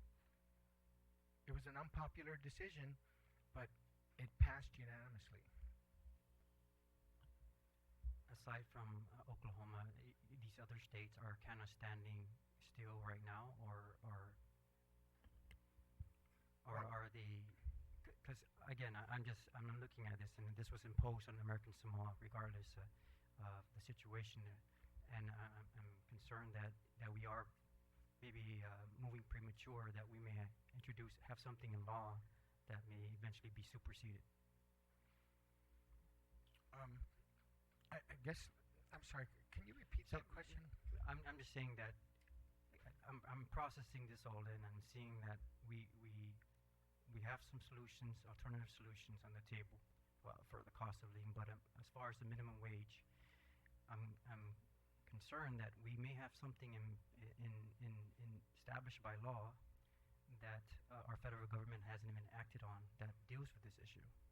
And I'm just saying, do you recommend that we gauge that or hold back and watch what the federal government does and see where it goes from there and act accordingly? Actually, Senator, my recommendation right now is that we halt this process locally first, and that we study it with some people that are economists that don't work for anybody that has an interest in this issue. And we have the AAA process. If you just Google the search engine of the legislature and just type in economic impact statement, you'll probably get 12 hits. I believe if I was going to run my business and make a business decision and I wasn't sure where I would go, I'd probably call Carl to write me a report and pay him to do it, or I would probably call somebody else who has the expertise to do it so that I can make the proper decision. And I feel right now at this juncture, the best thing to do is to just put on the brakes. This thing just happened about a week ago. Why now? Why didn't it happen 6 months ago? Why didn't it happen years ago? If it takes this long, why can't we wait a few months? Let's go find an economist that, again, doesn't have an interest in any of us in this room or anyone, and see what he comes up with. that's my position right now. You know, the federal government is going to do what it was. I think we all know the supremacy clause applies to Guam. You know, um, but I think at this point, as far as what we do as a local government, we don't want. I think that my biggest concern, Senator, and that was the concern of Oklahoma, is that if we do this, we're basically telling Obama, yeah, it's okay, do it to us too. That's the wrong strategy for a local government to do. And I think that one of the things to highlight as well is the debate that's going on in California now to raise the minimum wage even more. Do you know that the city of San Francisco, which pays the highest minimum wage, the homeless rate is one of the highest in the nations. So these are things we got to be really cautious about. And when you talk about, I'm concerned about what the federal government is going to do, but the discussion we're having here is, why do I want to play into the hands of Congress or the Senate or the President by showing our cards that, hey, we support you. We support what you're doing. And then basically, it's almost like, come on and be our receiver, but yet for a minimum wage. I mean, it's time that we take control of our own destiny and can take control of our own island and what we need to do. And sometimes the best strategy is not show our cards. And just be ready. Just be ready. That's my response to that. Thank you, Mr. Chair. I appreciate the testimony. Thank you. Anybody else? Okay. Senator Stiglitz. Thank you, Mr. Chairman. I'll try to be quick. I know it's late, and I thank everybody for making the time. I know this is a very important issue for everybody. You know, I'm a little surprised because, you know, when the minimum wage goes up on the Fed side, right, there's nothing anybody can do about that. The minimum wage goes up, and we got to, you know, businesses got to figure out how to live with it, and it is what it is. While we may be doing it a little earlier right now, the reality is eventually the feds will raise the minimum wage. You know, I mean, that's just as guaranteed as inflation in one day. You know, one day the wage will go up. What we potentially may have right now, however, is it may be a little early, but it's also going to come with a tax cut. You know, one of the things that I got in some messages from people is, why are you even offering a tax cut? Let the feds do it anyway and keep the taxes. You know, so, I mean, that's really something that I would like for the businesses in the chamber to really consider. Maybe we do it 2 years earlier, maybe 4 years earlier, but at least we have a tax cut so that when it finally happens, you guys still enjoy that tax cut. Or we can not do it and let 2 years pass and the feds do it and no tax cut.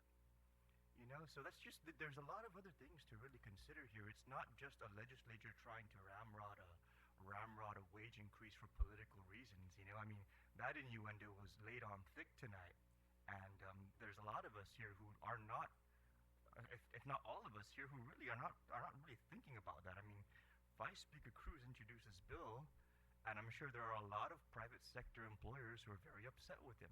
So to look at it strictly from the lens of politics, I think is a little unfair. But I would like for our business community to really step back and weigh the possibility of us moving this forward through compromise and with an understanding that if the feds do it anyway, there's no tax cut that comes with it.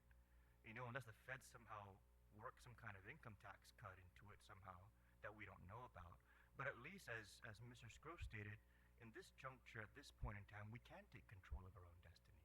And if we do this increase, and it is maybe a little premature to what the feds have in mind, at least we can also tag a tax cut into it. You know, at least we can also probably factor in some small business increases in the Santos Amendment. So I think that taking control of our own destiny really would be a good idea. And, you know, I like that book, Mr. Scro, that you referenced for Jesus Leon Guerrero. It is a very, very good book. And there are a lot of very good lessons in there. But there's a lady in this room tonight who learned those lessons sitting on that man's knee. And she learned those lessons beyond the chapters that were written there. And that lady came here tonight and testified in favor of a minimum wage increase. And she also testified in favor of a tax cut, you know, and some considerations for small businesses. So maybe if we want to expand the lessons in that book, we can listen to the lady who grew up with those values and try and understand how much further we can take this into consideration, not only of the lowest paid, but of the businesses who would be able to mitigate this a little bit better if there was some tax considerations put together on the table. So that's kind of the messaging I wanted to come away with. I don't think that we should, in either instance, be approaching this as an all or nothing proposition. Very few times does anybody really walk away a winner that way. So I just would like to put that out there, Mr. Chairman, and I do thank everybody for making time tonight to be with us so late. Thank you so much. Thank you. Okay. Are you okay? Okay.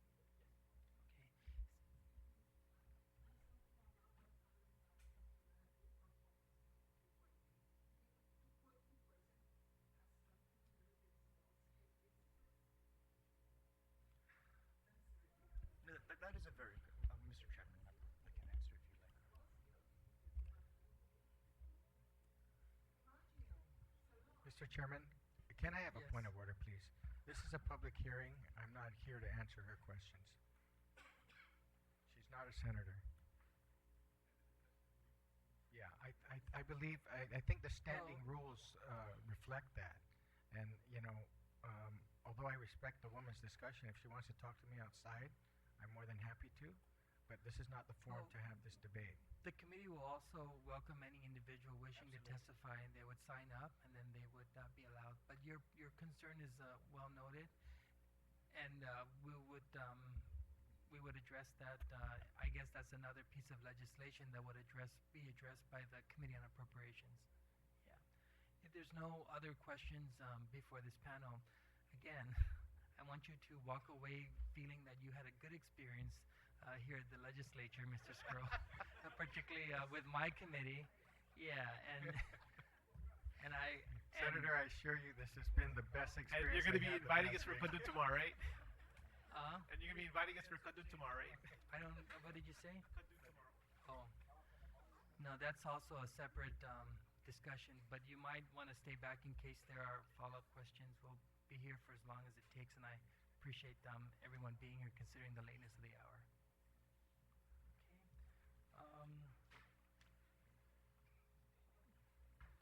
Mr. Page Butler? Mr. Butler?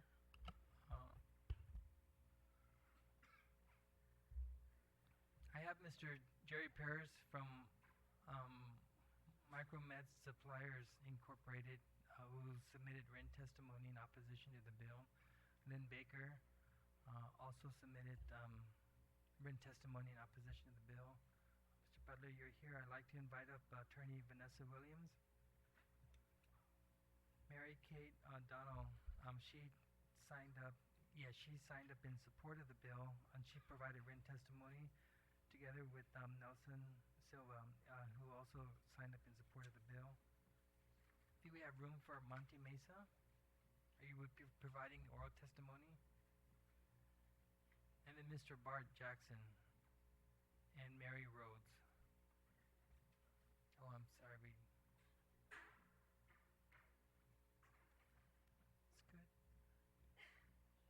Do we have anyone else who, yeah, I guess this would be the last panel for the evening. Again, don't feel rushed. We'll be here for as long as it takes, but also know that we would come back Wednesday at 2 o'clock and 5:30 to continue this public hearing. So let's begin with Attorney Williams. Yeah. And then we'll go with Mary, and then the gentlemen can go after the ladies. Senators, please. Okay. Go ahead. Thank you, Mr. Chair, committee members. My name is Vanessa Williams. I'm here in support of Bill 316. I am a lawyer. I am a small business owner, but maybe by the standards of others in this room, a really, really tiny business owner. I'm testifying in my personal capacity today. I'm also an adjunct professor at the University of Guam. I'm not teaching this semester, but I teach legal research and writing. And one of the most critical, the very first step that I teach in my class is to always stick with the issue and to answer the question. And the issue tonight is whether we should raise the minimum wage in accordance with the Vice Speaker's bill. I'm going to tell you that I wasn't always in support of raising the minimum wage, even as a former minimum wage earner myself. I've been working almost nonstop, several minimum wage jobs. And as a business owner, I became even more skeptical of disturbing the status quo or changing the minimum wage. However, like any good business person, I was required to do my due diligence and do the research for myself before taking a position. And I wanted to make a decision based on research and not just rhetoric. Part of that research was from the Guam Women's Chamber of Commerce Forum. I am also a member of the board of that chamber. And just for the record, the economists that we did have data from included Joe Bradley from Bank of Guam, Dr. Clorette Ruane from the University of Guam, Dr. Roseanne Jones, Gary Hiles from the Department of Labor. I also did what anybody else does when they want to research. I Googled. In my research, I found that the facts support and history proves that raising the minimum wage is the right thing to do for our island's economy. What was most interesting is that after I did the research, I realized that my personal experience serves as a case study already in support of this position. And I'm now convinced that raising the minimum wage is not only the right thing to do, it's the responsible thing to do. In researching the minimum wage, I started with the basic assumptions that I think a lot of people overlook, that the minimum wage is where it is for some reason, and that reason is because what entry-level workers deserve. I think another assumption that I will address is that raising the wages will hurt the economy and hurt businesses. After doing the research, looking at the facts, and looking at history, I think they prove these assumptions wrong. So I'll start with the most basic assumption, that there's a sound basis for the minimum wage to be set where it is, at the $7.25 an hour. That is, somehow, someone, somewhere calculated and concluded that the minimum wage, what it is what people entering the job market at the bottom should earn.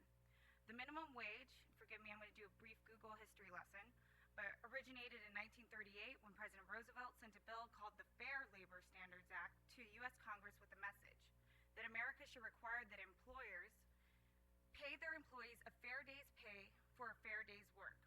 And the underlying idea is that a business that has to rely on paying less than living wages to its workers in order to rely on profits should not have a right to operate in this country. While the minimum wage may have originated as a fair day's pay for a fair day's work, this is not true today. $7.25 an hour is not the product of some magic formula. It's not the product of the market. It's not pegged to inflation. It's an arbitrary number that's been infrequently adjusted by legislation over time, depending on the political environment. After realizing there is no sound economic basis for the current minimum wage, my next question is there a reason to change the status quo? Well, from my observations, the status quo is that the cost of goods and services are increasing, the cost of living is outpacing the real wages, there's increased poverty, and there's increased crime. So I think it's worth taking a look at. There's another assumption that raising the minimum wage kills jobs, that it will have a domino effect of requiring employers to increase all wages in order to maintain a fair separation of pay between entry-level and seasoned employees. And that does make sense, and history and facts prove that is correct. If we look at the data from the Department of Labor, it showed that wages increased on average about $1.50 over the past 4 years. But the fear from this domino effect is that it's going to cause hiring freezes and reduce hours for existing employees. Now, if you look at the same data and the same research, that's just not true. You compare the 4 years before the minimum wage was increased in 2007 to the 4 years after, and Guam had more jobs, more hours worked in our economy, and like I said, on average, hourly pay for all wage earners increased. I think the next assumption is that raising the wage is going to kill our business, hurt small businesses, and kill our economy. As a small business owner, I'm going to share my experience that I believe that if you pay your employees a fair wage, they are focused, they are loyal, you reduce turnover costs, and you increase productivity. I think this brings us back to the basis and the original idea behind the Fair Labor Standards Act, is that if shouldn't have a right to do business in this country. Is raising the minimum wage going to cure all our economic woes? I'm certain it won't. There's no magic bill that's going to solve all our island's problems. But I'm also confident that Bill 316 is a step in the right direction. We should constantly seek initiatives that help small businesses, that foster new industries, and help strengthen our economy overall. However, the status quo should not be maintained just because we are paralyzed by indecision. Progress requires a step forward, putting one foot in front of the other, taking one step at a time, and I think that voting in support of this bill is that first step. I hope we all support Bill 316, and I thank you for your time. Thank you also for your testimony and participation. Mary Rose. Hafa everybody. I know it's been a long evening. Actually, our chairman, Bart Jackson, will be reading our testimony this evening, but I have been listening to what everybody's been saying, and there are just a couple of things I wanted to point out. And if you could just bear with me a little bit, my notes are kind of all over because so much has been shared here tonight, and I really want to just clarify a couple things. And number one, I think that actually we are truly oversimplifying a very difficult and complex problem. This is not a silver bullet. I know that Mr. Carl Peterson was saying he's going to wait for the magic, and it's definitely not going to happen with a minimum wage increase. There are a lot of issues at hand with the reasons why, there's a difference between skilled and unskilled workers, and minimum wage a lot of the times goes to unskilled workers, and that's how they enter in so that they can get skills. And once you start introducing or lowering that gap and get that compression, you are definitely going to start impacting those who are skilled workers. Number two, I know that the minimum wage is being discussed across the country, and not everybody has a really clear view on it, and it's really premature. And I think at this time, this is really premature because we do have that AAA process, and I think an independent economic impact study should be done. As with all the bills, by the way, anything that we increase rates, impose fees and taxes, we need to ensure that our process is followed here at the legislature. And I've seen time and time again where things haven't, and this is one that's going to affect everybody, not just businesses, employees, people who can't even find jobs, can't even get into the workforce. This is a huge domino effect into the economy, and I really, really encourage all of you to stick to your policies with regards to the AAA process and conducting an economic impact study that is independent. For the record, I know several comments were made about one organization being invited, and that was actually GHRA. And I truly appreciate Senator Rory Respicio's office contacting me to make sure that we were here this week. But we might want to make sure everybody is also invited, but also to the forum. I was invited to the forum by the Bank of Guam, and I actually asked if I was going to be on the panel because I was very interested in speaking. GHRA has been adamant for the last 8 years I've been there as president to conduct regular wage surveys, and so we really do have a pulse on what's going on in our tourism industry. And the answer was that I'm not on the panel. They just want me to attend if in case there are questions. And I really wanted to have a balanced point of view. And they weren't willing to offer that, so I ended up sending our HR and Education Committee if I wasn't going to be on the panel. But at least we did have attendees there from the industry, but we were not speaking that day. So I just wanted to have that point of clarification because I think it was vague of who was invited. Not that it has any really bearing on any of this. I just want to make that clear. The other thing is tourism, and I think we need to all understand this. Tourism is not just hotels. We get picked on a lot as the 800-pound gorilla in the room or the cash cow, and tourism is not just the hotel industry. And I heard through the grapevine that initially this 1010 was being identified specifically for hotels. And we need to make sure that none of anything that you consider at the legislature in any bill should target one industry specifically. So I want to clarify that tourism is made up of airlines, transportation companies, shipping companies, service companies, financial institutions, which, by the way, majority of them are owned by off-island owners. They are not just hotels, airline companies, everybody has U.S. or foreign owners. They are not local. And so we need to make sure we understand that and not just take things out of context and try to point out as tourism being the big bad players in the room, because we've only had 2 good years of good economic growth. And even at that, our numbers, if you understand, we keep talking about the cost of living increasing and the cost of goods and services.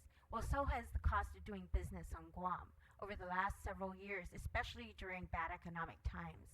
And the other thing I wanted to point out is that earlier tonight, several of you have asked about some of the statistics used at the forum, and I know that Senator Brent McKee was trying to drill down to the data, and I encourage all of you to review it, and I know Senator B.J. Cruz, Vice Speaker Cruz, you actually have a lot of data referencing it with empirical data and all that, but that the 1,000 jobs were created in other industries and for other reasons, and those jobs were created because of the buildup.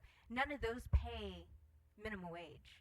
In fact, we have to compete against prevailing wages, which is something that we, as a market, cannot compete against. Those are federal contracts for federal jobs with federal dollars. We do not have that. That's not even in the same sphere as what we compete here with locally. So we need to make sure when you're comparing apples to apples, they truly are apples to apples, not apples to oranges or any other fruit that is with regards to that. But we need to make sure that, again, tourism is the entire industry. There are so many subsectors of tourism that benefit because of tourism, and it is the largest. It is 60% of our gross domestic product, our gross island product.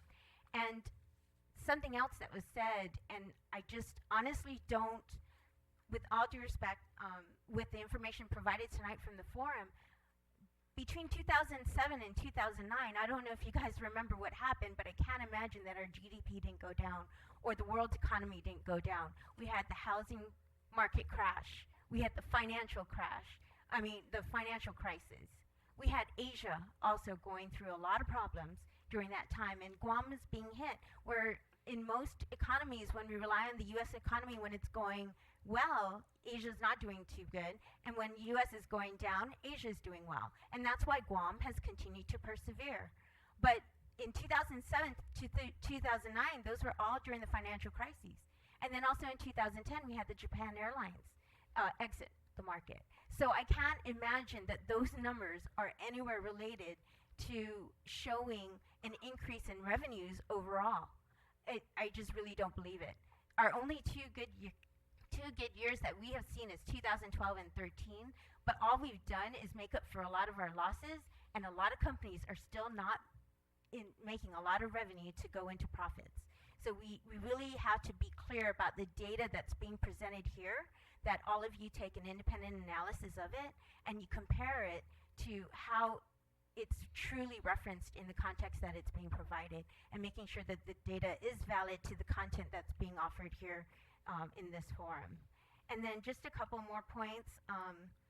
I know I talked about the difference of the gap, skilled workers versus unskilled, and the tax cuts that we're talking about, which I believe the young lady was referencing earlier, it is not equivalent to the taxes that are going to be added on top of the wages that are going to be increased by 40%. So it's really not, we're not here to barter something, and I don't think that it really is anywhere equivalent to what those costs of increase of doing business again with something like increase of wages in such a large amount. So those are the things and I know that we were referencing, what about, you were asking about American Samoa. Look at Saipan. Saipan has been struggling for so long. They can't even afford what's being required of them by the federal government. They've asked for another extension to even extend a 50-cent increase for another year. They still have years of this to go through. And this is our neighboring island with a similar market structure and similar demographic of who we're trying to share that as total destination with. And they can't even afford the 50 cents. And they deal with the same type of power rates and everything else. So again, we urge you to strongly consider this, take an independent analysis and look at an economic impact study that's independent of all the other information. And just please strongly consider this, because I think this is a longer process than any of you realize. And a AAA process usually takes about 3 years, by the way. So I don't understand why we're trying to rush this like some of the other laws we have rushed through the legislature. Thank you. Thank you for your testimony and your participation. I'll just go down the list. So I'll recognize Mr. Butler, Mr. Mesa, and then Mr. Jackson. Thank you, Senator. Thank you. My name is Paige Butler. I'm here as a private citizen. I do work for a shipping company. I also own a small business on Guam as well. I'd like to state that I do not pay any minimum wages to any of my workers. I pay my workers based on what value they bring to the company. I strongly feel that a minimum wage worker is someone that is an entry-level worker, first time out of school maybe, or maybe an elderly person that's just looking for something to do. But it's not meant, the minimum wage is not meant to support someone's lifestyle. Okay, if that's the case, then the government should actually give us $1 million when we're born. And that way we won't live a poor life. We'll be taken care of until we die. But essentially by raising the minimum wage to a higher level like this, so it's a living wage, you're basically asking the private sector to support these people. We all started from at one point or another, okay? Most of us started with a low-paying job just to get in the job market, and we worked our way up because we wanted a better way of life. And that's what our people need to understand too. But the government needs to help them also by giving them a better public education. I heard it earlier that we have a very high dropout rate on Guam, and I believe it. But look what kind of people are being produced in our education system here to come out and work for us. And now we want to say, well, you drop out of school and already you're going to make a living wage. You don't have to worry about anything. I just think that's kind of wrong. And the statement I heard earlier about, you know, that about increased costs, you know, that we need to pay people more. Well, increased cost is due to increased wages from businesses to support the increased cost. I mean, even with my other company, we give out annual raises so that our employees can keep up with the cost of living. But unfortunately, the cost of living is rising faster than I can give out raises for the amount of business I'm receiving, because the economy is not all that great on Guam. So I gave my written testimony, which mirrors very much what's already been said, and I don't want to bore you with everything. It's very late, so I won't go through everything on it. But I just wanted to also give my personal perspective on the issue. Thank you very much for your time. Yeah, thank you also for your time, and your testimony would be part of the committee report. Thank you. Mr. Mesa, and then Mr. Jackson. Good evening, Mr. Chairman and Senators. My name is Monty Mesa. I'm here this evening testifying as a father, a husband, a citizen of this island, and a taxpayer.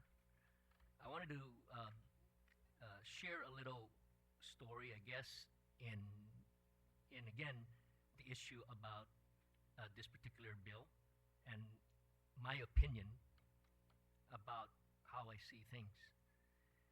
There is a fundamental problem that exists. It's probably systemic because, you know, the community or we allow it to happen. One of the things that I was brought up with the values passed on from my grandmother to my mother, you know, and it's about doing hard work and getting paid for it, but also to better yourself by getting educated so that you can command a higher wage than minimum wage. And I think there is something here that we need to look at very closely and contemplate the different, you know, considerations. And from my perspective, growing up in this beautiful island, I mean, I've gone through the different phases of the minimum wage, but that did not bother me. I mean, I work hard to get where I'm at, but also to earn more than the minimum wage. And that, this government provided free education to me and to everybody else today. It is still providing free education and a choice for everybody to make and better their lives. This is something that we need. It was discussed earlier, mentioned that we need to look at better educating our people and inculcate this thinking. I like to cite the experience that I've seen in Singapore. Every person in Singapore is thinking about how to make money for themselves. This is something we need to be inculcating to our own people. We need to encourage the generations of tomorrow to be their own bosses, not work only for minimum wage. We need to provide them that kind of opportunity, and it's there. I have 3 kids in college today because the teaching that I'm imposing on them and imparting on them from what I learned growing up is to better yourself. We need to send this kind of message to all future generation. You know, this is, like I say, I'm very passionate about our island and our culture. This is not the kind of culture that some of you, the same age or older, we didn't grow up just looking and accepting only, you know, the minimum. We want our parents, or at least my parent, encouraged me strongly to do better and provide for my family when I have one. Today, you know, I'm doing that, but I'm working hard to get it done. And this is what, when I say there's a systemic problem, because, you know, they talk about 10 years ago, 20 years ago. I mean, you know, we need to look at closely really what is the core of the problem. You know, in your experience, Vice Speaker, as a judge, I mean, you've seen the different, you know, social ills through the court system. We need to look at that and correct those. I mean, we've been seeing a lot of awareness campaign about violence and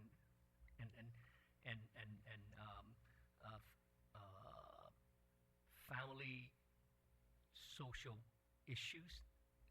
We really need to look at that public social programs that we have that we really need to drill down on.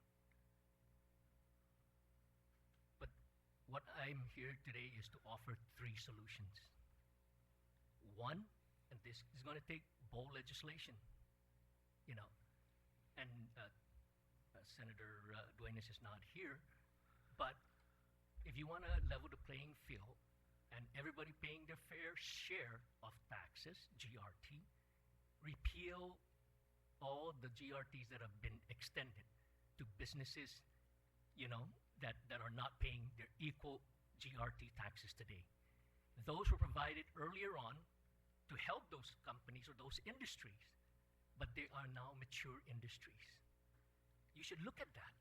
I mean, that's another leg of this economy that we've given away.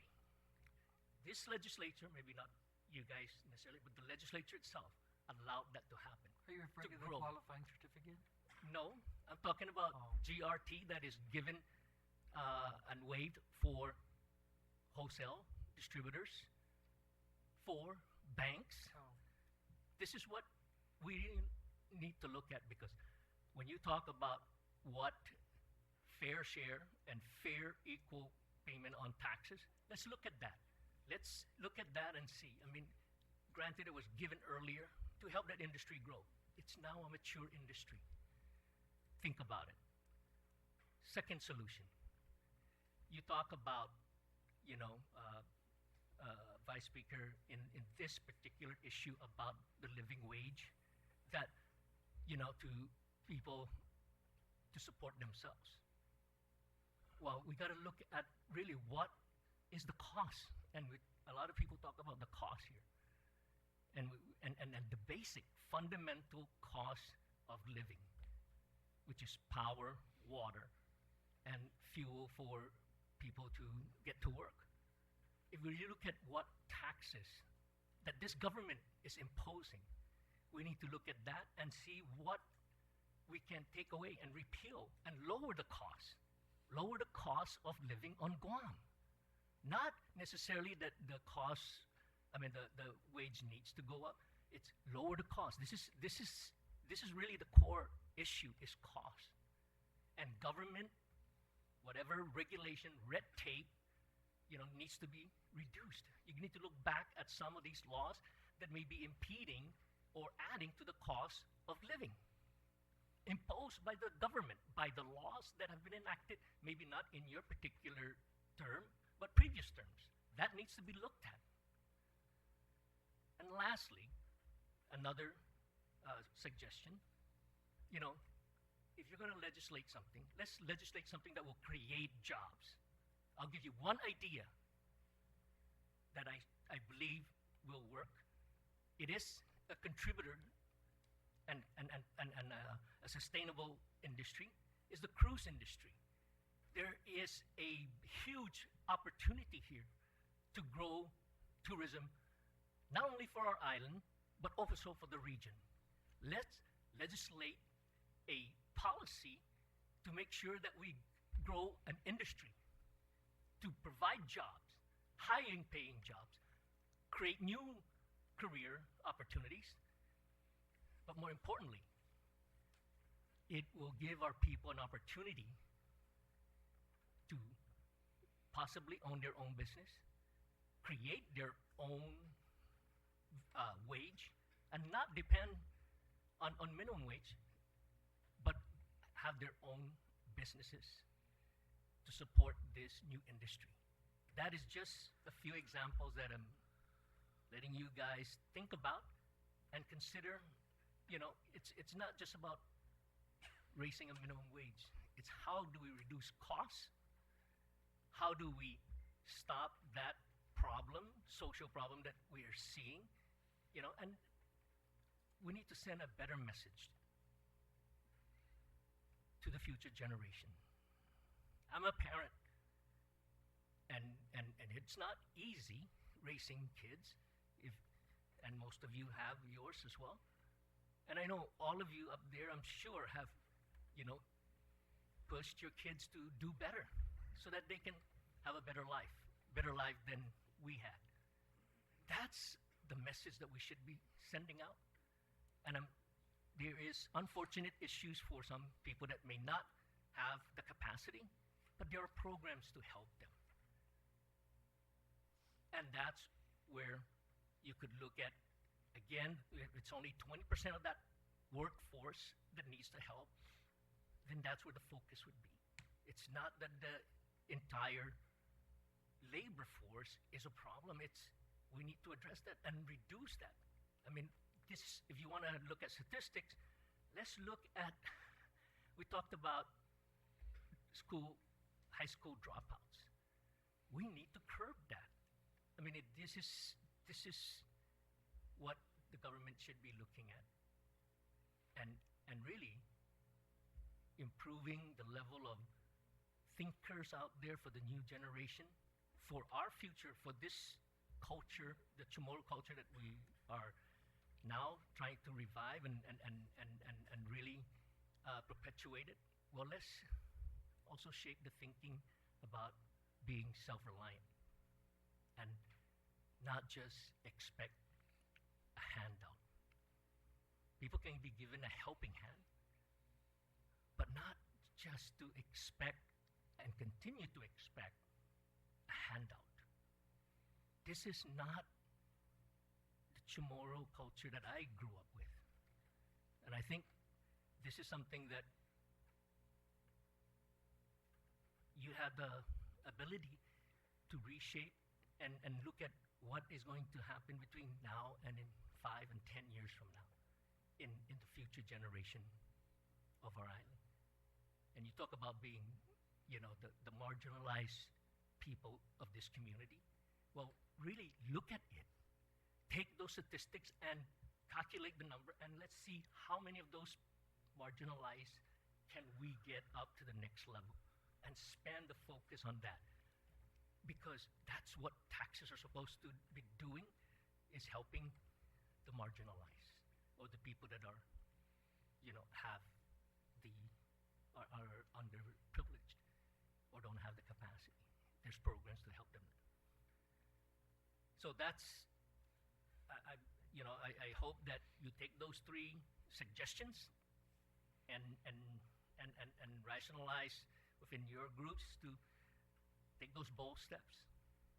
And really, if you want to be fair, and again, it's all businesses should be paying their privileged business tax and the privilege to do business on Guam. Thank you. Thank you also for your participation. Bart, let me call up Logan Regis. I'll have you speak next, but Logan just signed up to provide some more testimony. So can we get him a chair, and then I would recognize you at this time. Thank you, Mr. Bart Jackson. Thank you, Mr. Chairman. Thank you, Senators. My name is Bart Jackson. I'm currently the chairman of the Guam Hotel and Restaurant Association. I'm also a board member of the Guam Chamber of Commerce, and I'm an elected director of the Guam Visitors Bureau, and I'm prepared to answer questions about minimum wage impact to tourism. Also, I'm a proud owner of a hotel in Guam, and the money that's spent there stays here. So please, go spend money there. Thank you. In the spirit of brevity, I will kind of hunt and peck through the testimony. You have the written testimony. I'll just point out some areas I think that are interesting. As a market striving to reposition the product to a higher end destination, Guam needs to increase the quality of product and services. Now is not a time to further increase the cost of doing business through higher wages and taxes. GHRA members operate in a very labor-intensive industry and pay their fair share in taxes, employee wages, and benefits. Employee wages should be based upon market conditions and productivity. Therefore, GHRA respectfully asks and urges you to oppose Bill 316. Despite the intent of the legislation to lift low-income wage earners out of poverty, raising prices will have a rippling effect on consumer goods and services. Businesses will adjust the cost of doing business and transfer the cost to the consumer in the way of increasing prices, right-sizing operations, adjusting productivity and costs, and find efficiencies that ultimately affect consumers and employees. Businesses have to perform in difficult market conditions, considering the cost of doing business on Guam, where there are barrages of government regulatory requirements, taxes, fees, and ever-increasing utility costs. If the issue is to increase the standard of living of our island residents, especially those earning low wages, why not focus our efforts and funding on initiatives that will make a real difference, such as improving the quality of our public education system, reducing dropout rates, developing skilled workers, supporting workforce development and training programs, better coordinating public and social services, and helping low-income families via income tax cuts or increases in the earned income tax credit. Raising the standard of living is a complex and long-term solution which requires the government to provide the structure, programs and services to develop its people and grow the economy for longer and lasting changes. It is unrealistic to think that increasing the standard of living will come from increasing the minimum wage. A minimum wage is meant to be an entry-level wage position that enables workers to gain the necessary skills to become a contributing citizen. With good performance and productivity, workers have the opportunities to command higher wages. Increasing the minimum wage will essentially change the market conditions for the company and cause changes in its structure, which will ultimately affect hardworking people in the workforce. The minimum wage is not meant to be a living wage. That about sums it up. Thank you. Thank you. Just one more thing. You got to mention your hotel. Hotel Santa Fe, Guam. stop by. We might still be open if you want to stop by for a drink after testimony. Thank you for also Thank you. for your Thank you, Mr. Chairman. participation. Okay, Mr. Regis, you've originally signed up to provide written testimony, and now you can present that written testimony. Okay.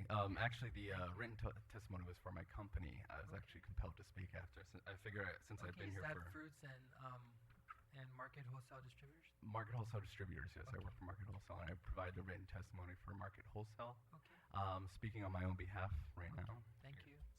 3.5 hours later, why not? A lot of the And we get sentiments. to do this again on Wednesday Yeah. at 2 o'clock. Actually, and I'm doing 5:30 inventory p.m. on Wednesday, so I won't be able to make it. So, Thank you for being here. Thank you for the opportunity. A lot of the sentiments that were echoed here tonight, I've thought about, and I feel that, I don't want to repeat them, but I feel like I should offer my perspective because I sit in a different position than the other people that have come here to testify before me. Graduated from high school here, went to UOG, then I went off to the Miami University in Ohio. Spent $70,000 on that education. Came back to Guam, taught at JFK High School, then I worked for mental health for 5 years. Very formative experience. After that, I got into sales and media, and then now I'm in my present capacity working for Market Wholesale. While at mental health, I learned the strategic prevention framework, and that has been very formative in my approach to projects that I've taken on in other jobs. And basically, the framework is this. First, you conduct a needs assessment, you build capacity, you create a strategic plan, you implement, then you evaluate. What the minimum wage increase seems to be, it seems like we're implementing before we've assessed the needs in the community, and this goes on to echo Mr. Jackson's statements earlier about addressing the effectiveness of, say, the social programs that exist to help, or which are in place to empower people who may not earn a living wage. I think it's a little premature to implement a minimum wage increase without first assessing or evaluating the programs that are already in place to effectively empower those people to rise out of poverty. With that, I'd also like to add that throwing money at a problem sometimes helps, right? But not always. And giving people more money does help them rise out of their circumstance, sure. I guess the point I'm trying to make is that true empowerment is giving people the authority. And there are programs in place to help those people empower themselves, to gain skills, to earn a better wage, right? My personal experience, I feel very lucky. I came from a home that instilled me with values. I know other people haven't come from those same homes and don't have those same values. But I've worked for everything that I've gotten. I've never received a raise. I've earned every raise through my experience, through my hard work. And I don't believe that raising minimum wage is the right answer right now. To me, it seems like another social program. Thank you for your time. Thank you. Also, invite senators to make any comments or any questions of this panel. Mr. Vice Speaker. I just wanted to thank Mr. Mesa for his testimony for sure. And I really liked your idea a couple of years ago when I asked the public auditor to address the 44 exemptions. I'm glad that a member of the chamber is now coming forward and saying the thing that we need to do is repeal all of those exemptions. And you may find that that's going to be introduced real soon. And but you also had a third suggestion. And I think you remember when you were chairman of the Port Authority of Guam, I was the one senator that railed on you and the port for not including the cruise industry and provisions for the cruise industry in the master plan that was presented to us. And for that reason, I voted against the master plan. And I really appreciate the fact that you have since embraced it. And we just came back from Miami on the cruise industry, and you recognize, as I did 6 years ago, the importance of trying to encourage that industry. But as the former chairman of the Port Authority, I thought maybe you might want to address what was mentioned by at least two individuals, that one of the major, we haven't had a minimum wage increase for a while, but prices have continued to go up. And at least two speakers in the last panel made mention about the cost of the increased cost of bringing in produce and cans, the recent 5.65 increase, and talk. Just try to. They were the ones that mentioned the fact that the port increases are part of the cost of raising. I mean, the increased cost of living on this island. And as the former chairman, if you'd like to address that as to whether or not there's any basis for that, because I have been railing about that for a while, going to the PUC and fighting every increase that they've had. And I'm just wondering, as the former chairman, if you'd like to address what two of the previous speakers in the last panel made mention about the increased cost of the port and its impact on the cost of living in this island, in spite of the fact that there hasn't been a minimum wage increase for the last 5 years.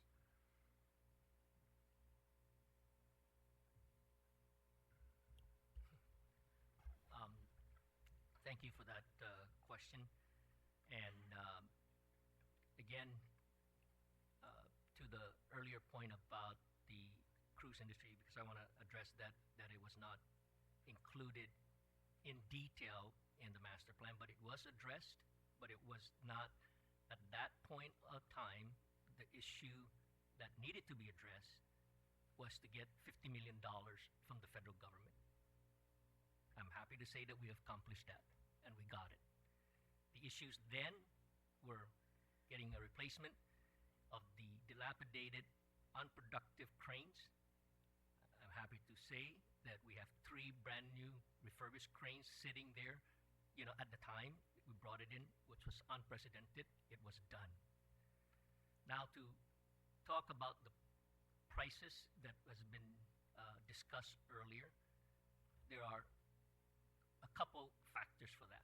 One, which is, you probably can't do anything at this point because it's a federal regulation, which is what everybody knows to be the Jones Act.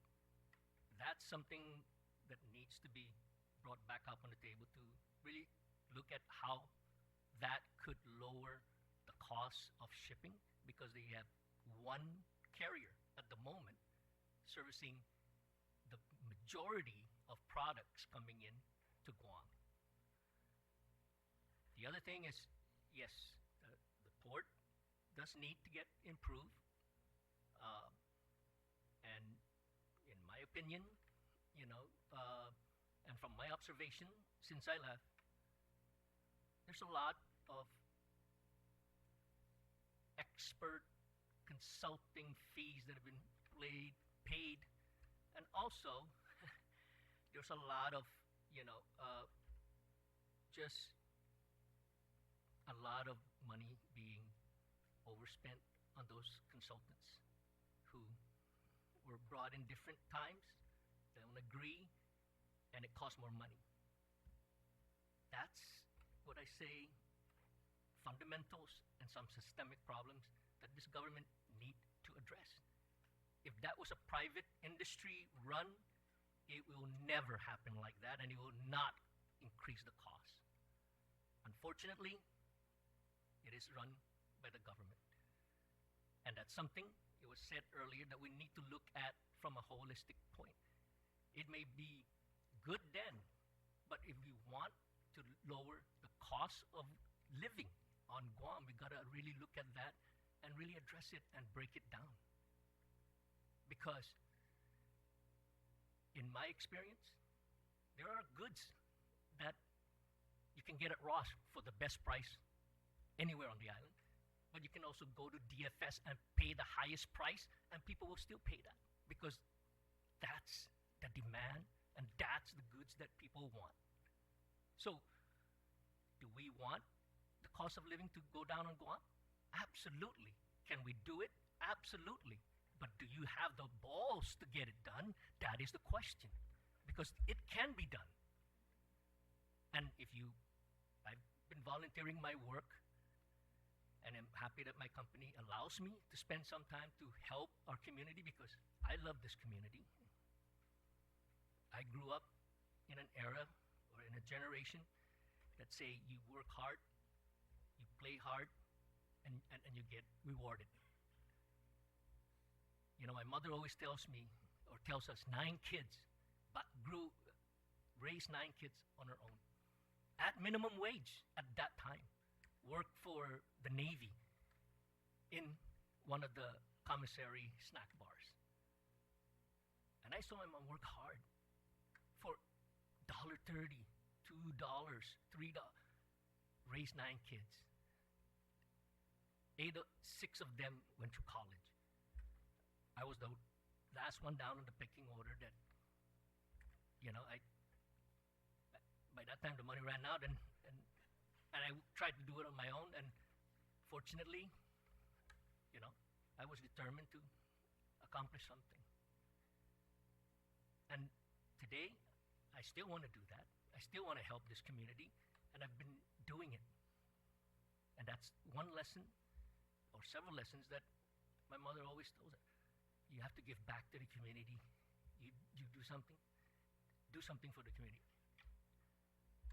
I'm doing what I can, and I'll continue to do what I can. And this is the kind of lesson that we need to partake to the future generations. This is what I say to my kids.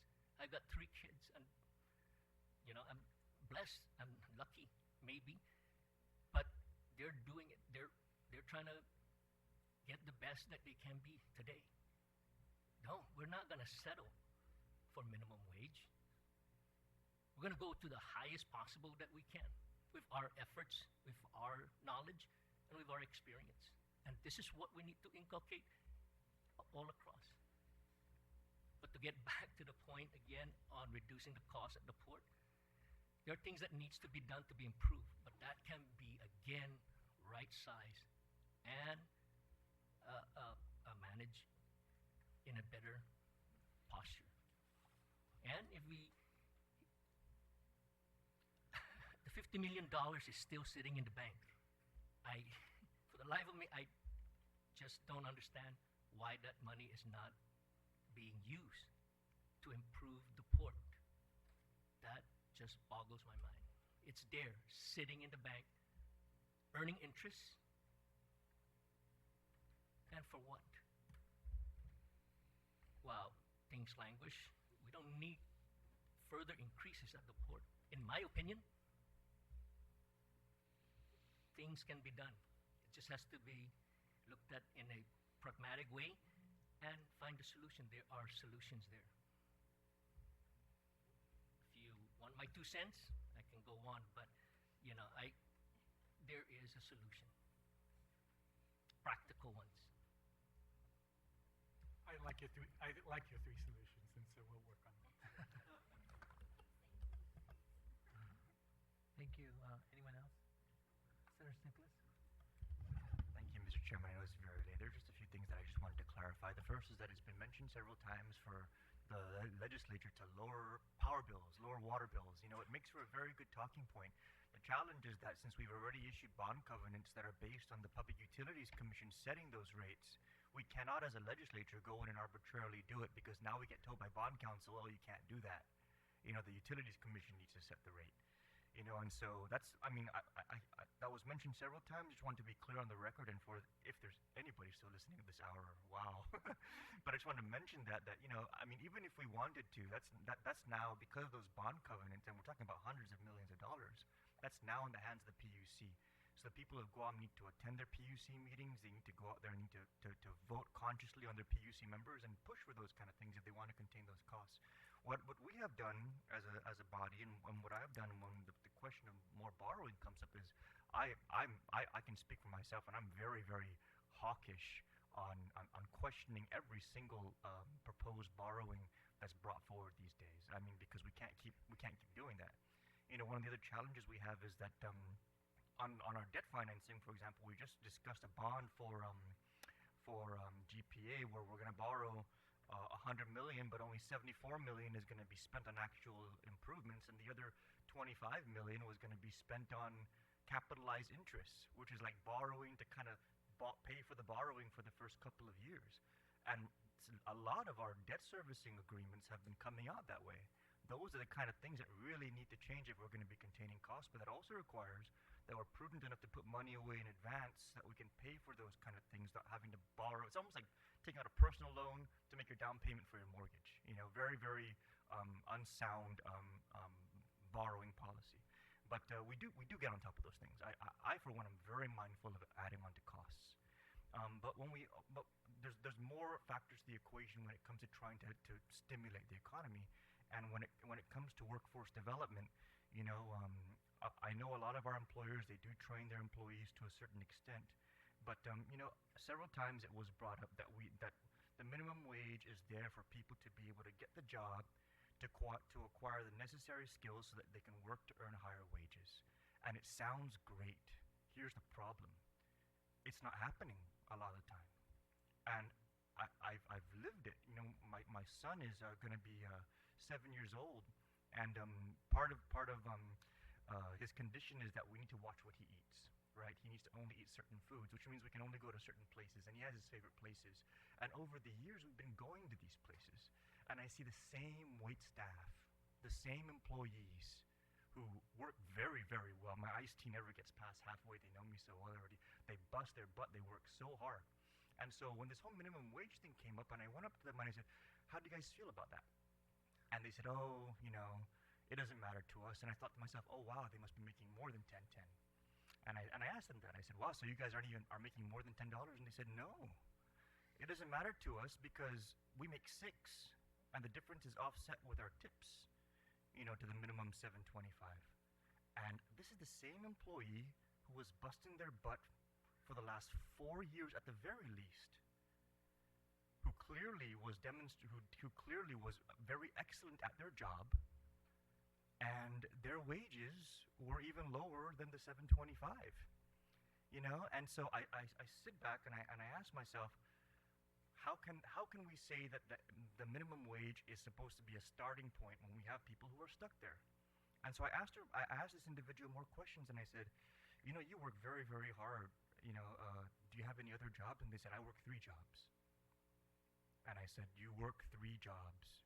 And I was stunned because this individual, I did run into them at other establishments. Saw them working. They worked 3 jobs, below minimum wage. And I said, how do you work 3 jobs? You work full-time at all 3 of those jobs? He said, no, I'm part-time at all of them. And I said, you're part-time in 3 jobs, you bust your butt, you're still making below minimum wage. And then, being in the financial industry, I know that if you're not full-time, it's unlikely that you're getting health insurance.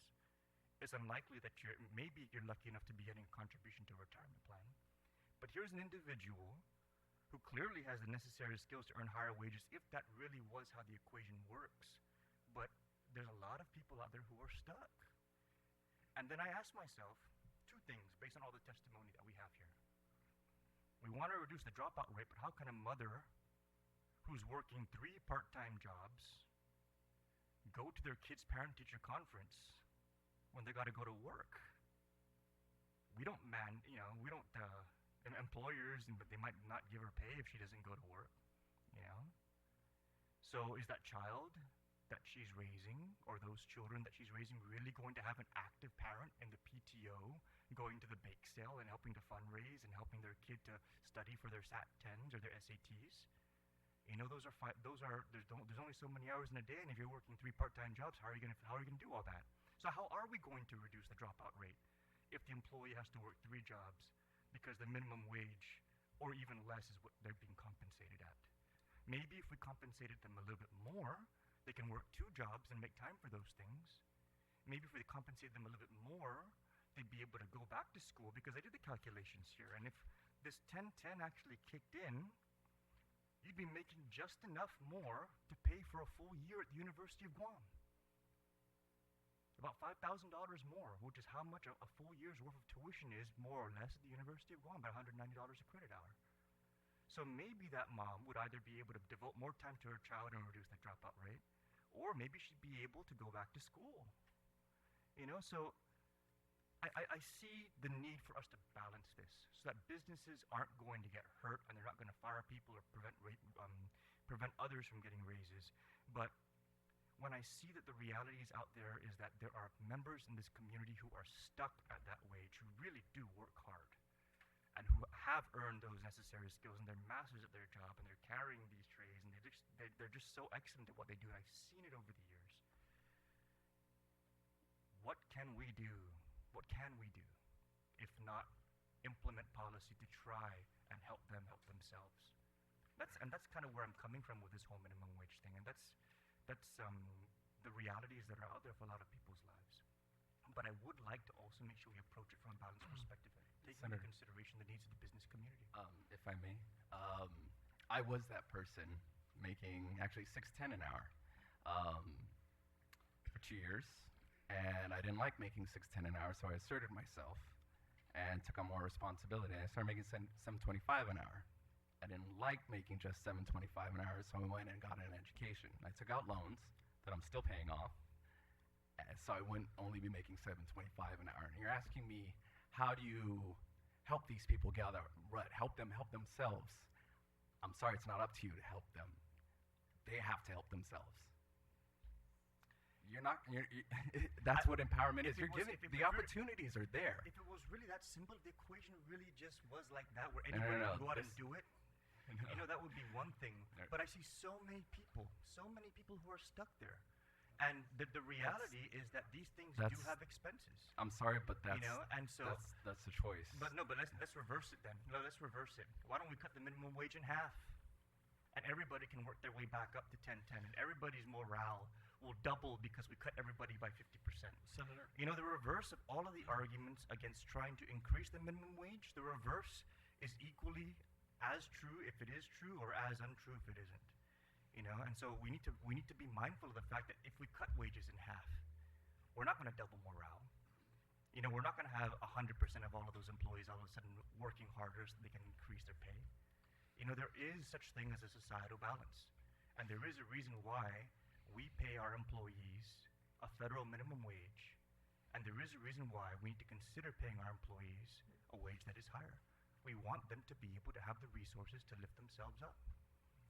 I was a minimum wage employee. As a matter of fact, I was a waiter at Santa Fe. And so you're absolutely right. You really can work your way out. Yeah, but it's not the level playing field that we would like everyone to imagine that it is. Okay, I'm curious about one thing.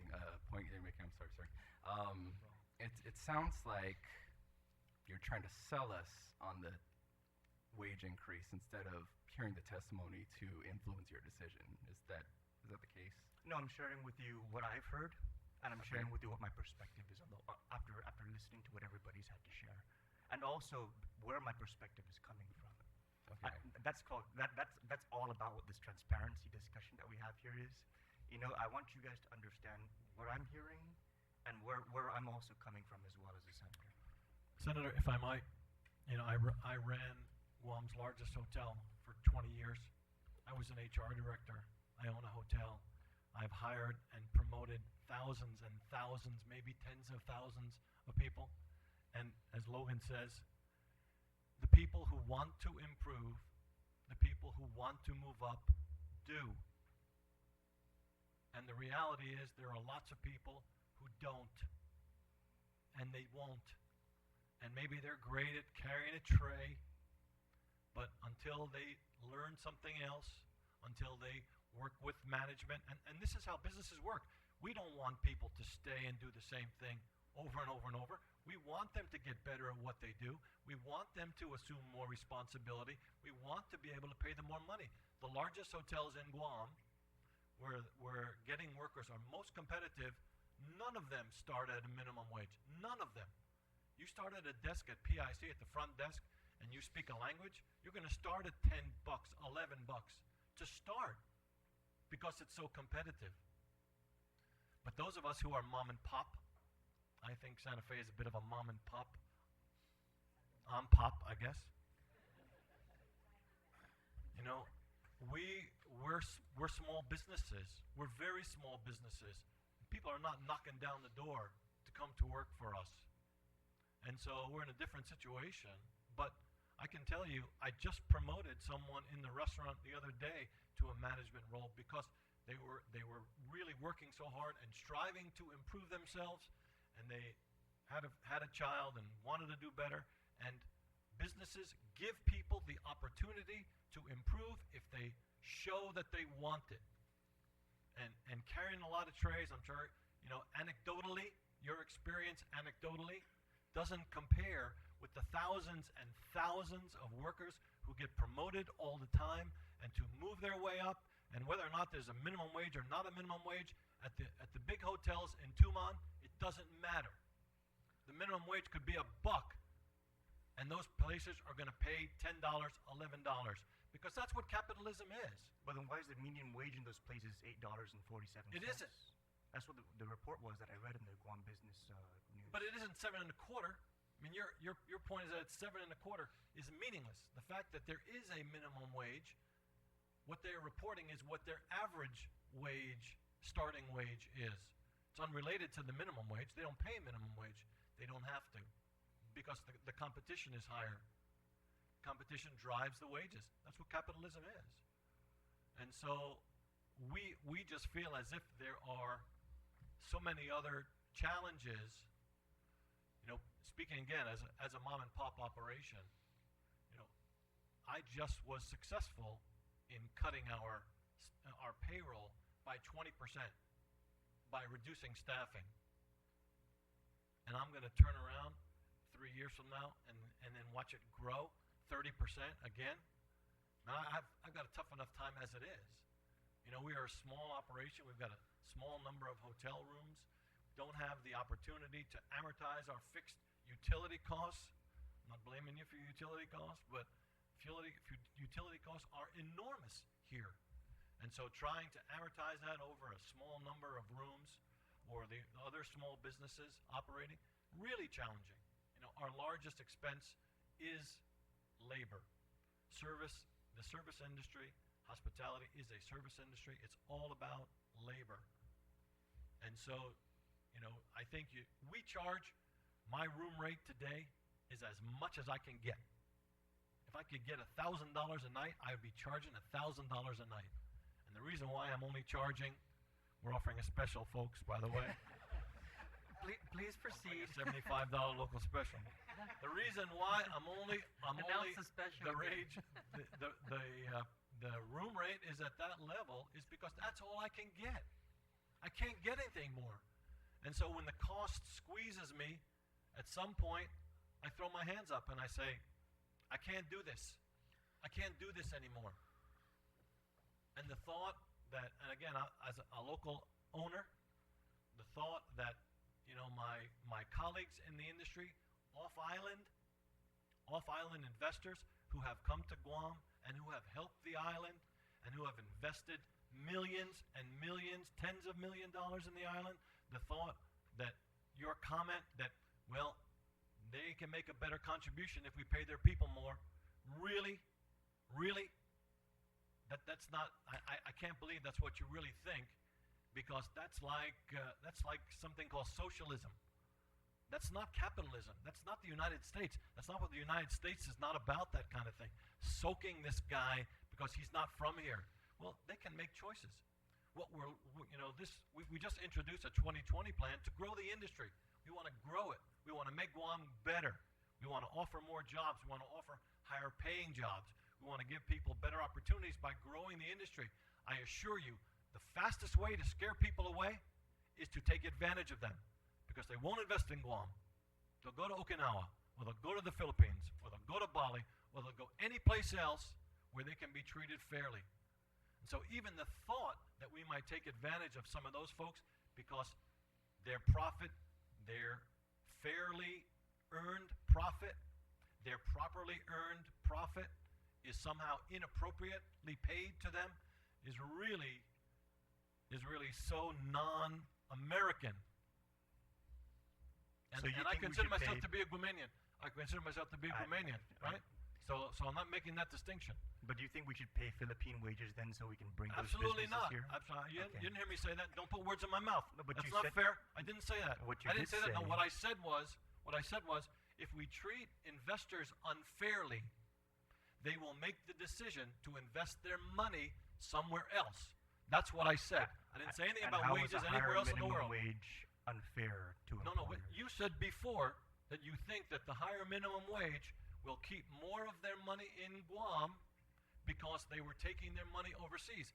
I heard you say that, right? So one thing should be unrelated to the other. You know, the minimum wage is based on the fact that it's a good idea or it's a bad idea. It shouldn't have anything to do with whether or not someone is investing their money in Guam, they're from here or they're not from here. I think it's all related. It's related because if the money's invested here, then it stimulates the local economy. If it leaves here, then it's sucking money out of this economy. And the more money that we can keep in this local economy, the more the local economy will grow. I mean, I don't understand what's so far-fetched about that. So I'm an outside investor, and I take the money that I've earned wherever I'm from, and I invest it in Guam because there's an opportunity for me to invest it in Guam. And that investment is good for the island, right? It helps to grow tourism, or it helps to employ people, pays local taxes, pays all of their taxes, does everything as they're supposed to. And now you want to somehow penalize them additionally in some fashion because they invested here and because they're not from here?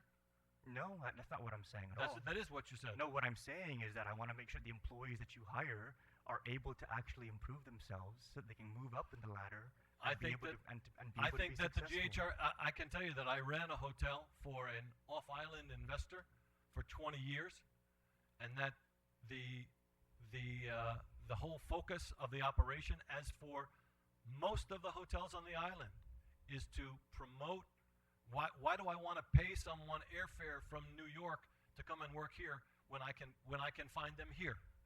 The whole focus of the industry is to take what we have and make it better, so that now you have actually running the Hyatt is a woman who was born and raised in Guam, Sophia Chu, born and raised in Guam. So this is what the industry is really moving towards. And again, to somehow think that, you know, that investors wouldn't be treated properly is really, I think, inappropriate. Let me recognize Attorney Williams and then Mary. Senators, just to speak on the issue of just bringing it back to fairness and what's fair to investors and what's who are the shareholders, right, the employers, and what's fair to employees. And we talked about lifting ourselves out of, or lifting them out of poverty. It's not welfare. It's a fair wage. It's what to be compensated fairly for working full time. And my opinion is that $7.25 an hour is not a fair wage. You're not going to get those opportunities. You're not going to be able to climb up out of the position you're in on that wage.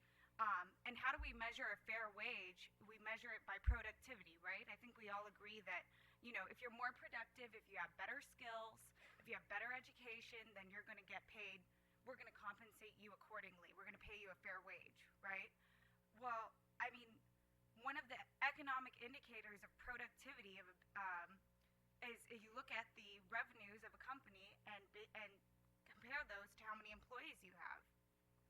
That doesn't take the AAA process or, you know, an independent economic study that's paid for 3 years down the line.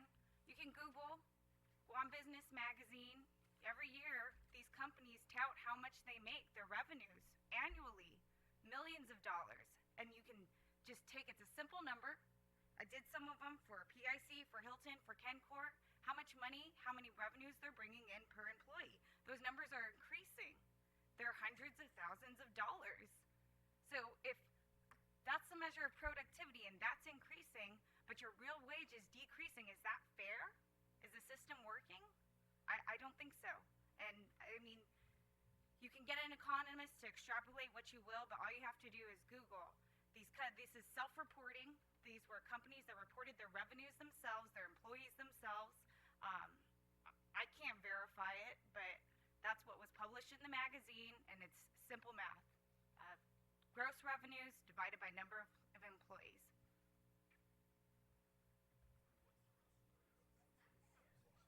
I'm not saying that I know what their expenses are, but if they can't afford, if you're bringing in a couple $100,000 per employee, and you can't afford to pay $2,000 more per employee, I just don't buy that. It's at the expense of the employee.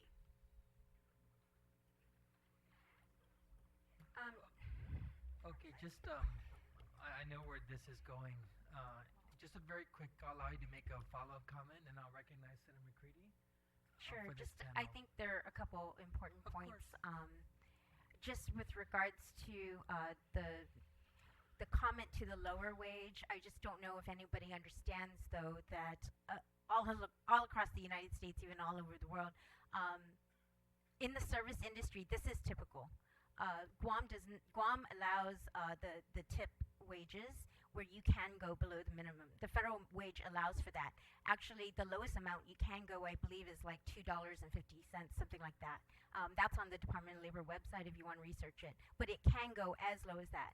And that is actually created to incentivize the employees to increase levels of service so that they can make more money. If they're only making $6, sure, one night they make 8, but another night they could make 20. It just varies, and that helps with the service levels. Can you imagine if we only paid somebody $7.50, and it doesn't matter who you get, they only get that rate. If you took away the service, then you're going to get what you get from those employees. So I just want to clarify that. The other thing is we keep talking about the minimum wage as if social programs don't exist, as if all these other government programs don't exist to help individuals subsidize their quality of life. And I can tell you, I sat on the WIA board for 6 years, and there are so many programs between Department of Labor and AHRD that exist to get people to get a better education. GHRA is a sponsor of the U.S. Apprenticeship Program since 1986, and there are so many companies who help educate through the Manpower Development Fund, which comes from H2 workers, because you were asking about Filipino workers. And I'm sorry, but we have tons of third-generation families who came here from that, but that's not what we pay them today.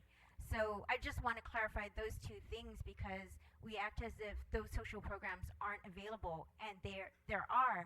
What we were referencing in our testimony today that Bart mentioned is we need better coordination and even investigation into how those funds and programs are better coordinated to get people out of that range, because they're staying in those programs too long and they aren't maximizing their opportunities. So we definitely need to do that. And I would like to offer all of you a copy of our workforce development plan, which I published last year. And it actually took the Guam Census 2010 data, and it identified some of the individuals that we've been talking about, like unemployment, people who are in those low wages areas. And it's talking about how to get them into the programs and get them into places where they have upward mobility, but on their own, ways of doing about it within the systems we have today and within the wages we have today. So I just wanted to clarify those things, that those things are all available today. It's just a matter of harnessing those opportunities and coordinating the services, like anything else in government. So we just need to have better efficiencies and more productivity within ourselves before we ask more people to pay more for what we think is going to improve the quality of lives when they already have those opportunities today. Okay, thank you. Senator Stiglitz, anything else? Okay, thank you. Senator McCready? Thank you, Mr. Chairman. For the record, it's Thursday morning, and we're still working. Thank you all for staying here. You know, Mr. Jackson, I just wanted to touch on a few things. I wasn't going to ask any more questions, but but since you were a leader at one time in an industry that was considered a conglomerate, which is the hotel that you work for PIC, and you said it yourself, you've hired and maybe fired thousands of employees. You yourself is not a minimum wage worker, but sometime in your career when you left the PIC, you decided you wanted something different and you wanted more. You wanted to maybe better yourself in that industry. So my question to you is, because now we have a face to the name small mom and pop. You considered yourself mom and pop 5 minutes ago. What did it take for you to decide that you wanted to go into the mom and pop hotel business, and what kind of risks did you put your family in front of to take this opportunity, and the risk that you have every single day to pay your payroll and your operating expenses? Can you just touch on that just a little bit? Yeah, it's very challenging. We have good months and bad months. On a bad month, I'll get a phone call, can't make payroll. Mr. Jackson, can you write us a check? So I write a check. We're responsible for 50 people. Now, when you say you write a check from your own personal account. My own personal account. I mean, that's what owners do. And you keep the 50 people. Yeah, we've been successful in keeping people working and keeping the hotel operating through. We've had some challenges. We were like everyone else during the tsunami, for example, the earthquake, tsunami, nuclear disaster in Japan. Business was pretty soft, and business is still cyclical. And so it's being a small business owner. I'm not telling you all something that the small business owners out there don't know. It's a whirlwind. You are wholly invested in and I don't just mean invested in terms of money, but your life is invested in your business, and you build it out of nothing, and it's your baby. And sometimes it's great, and sometimes it's not, and sometimes you're making money, and sometimes you're losing money. But you're not just responsible for yourself and for your family. You're also responsible. In our case, we're responsible for 50 people who work there. 50 people depend on us to be able to pay them on a biweekly basis, and to give them opportunities to grow. We try and do that, and to give them an opportunity to have a life besides. Thank you very much. Appreciate you. Okay, thank you. There are no one else who signed up to testify tonight. Ma'am, did you want your question addressed? Okay, so you're okay till maybe Wednesday, right? So let me be the first to wish all of you a good morning. And this committee will be in recess till Wednesday, and you're all welcome to provide additional testimony at that time. Huh? Denny's at 20 minutes. Sure. Okay, we're in recess. Thank you, everybody.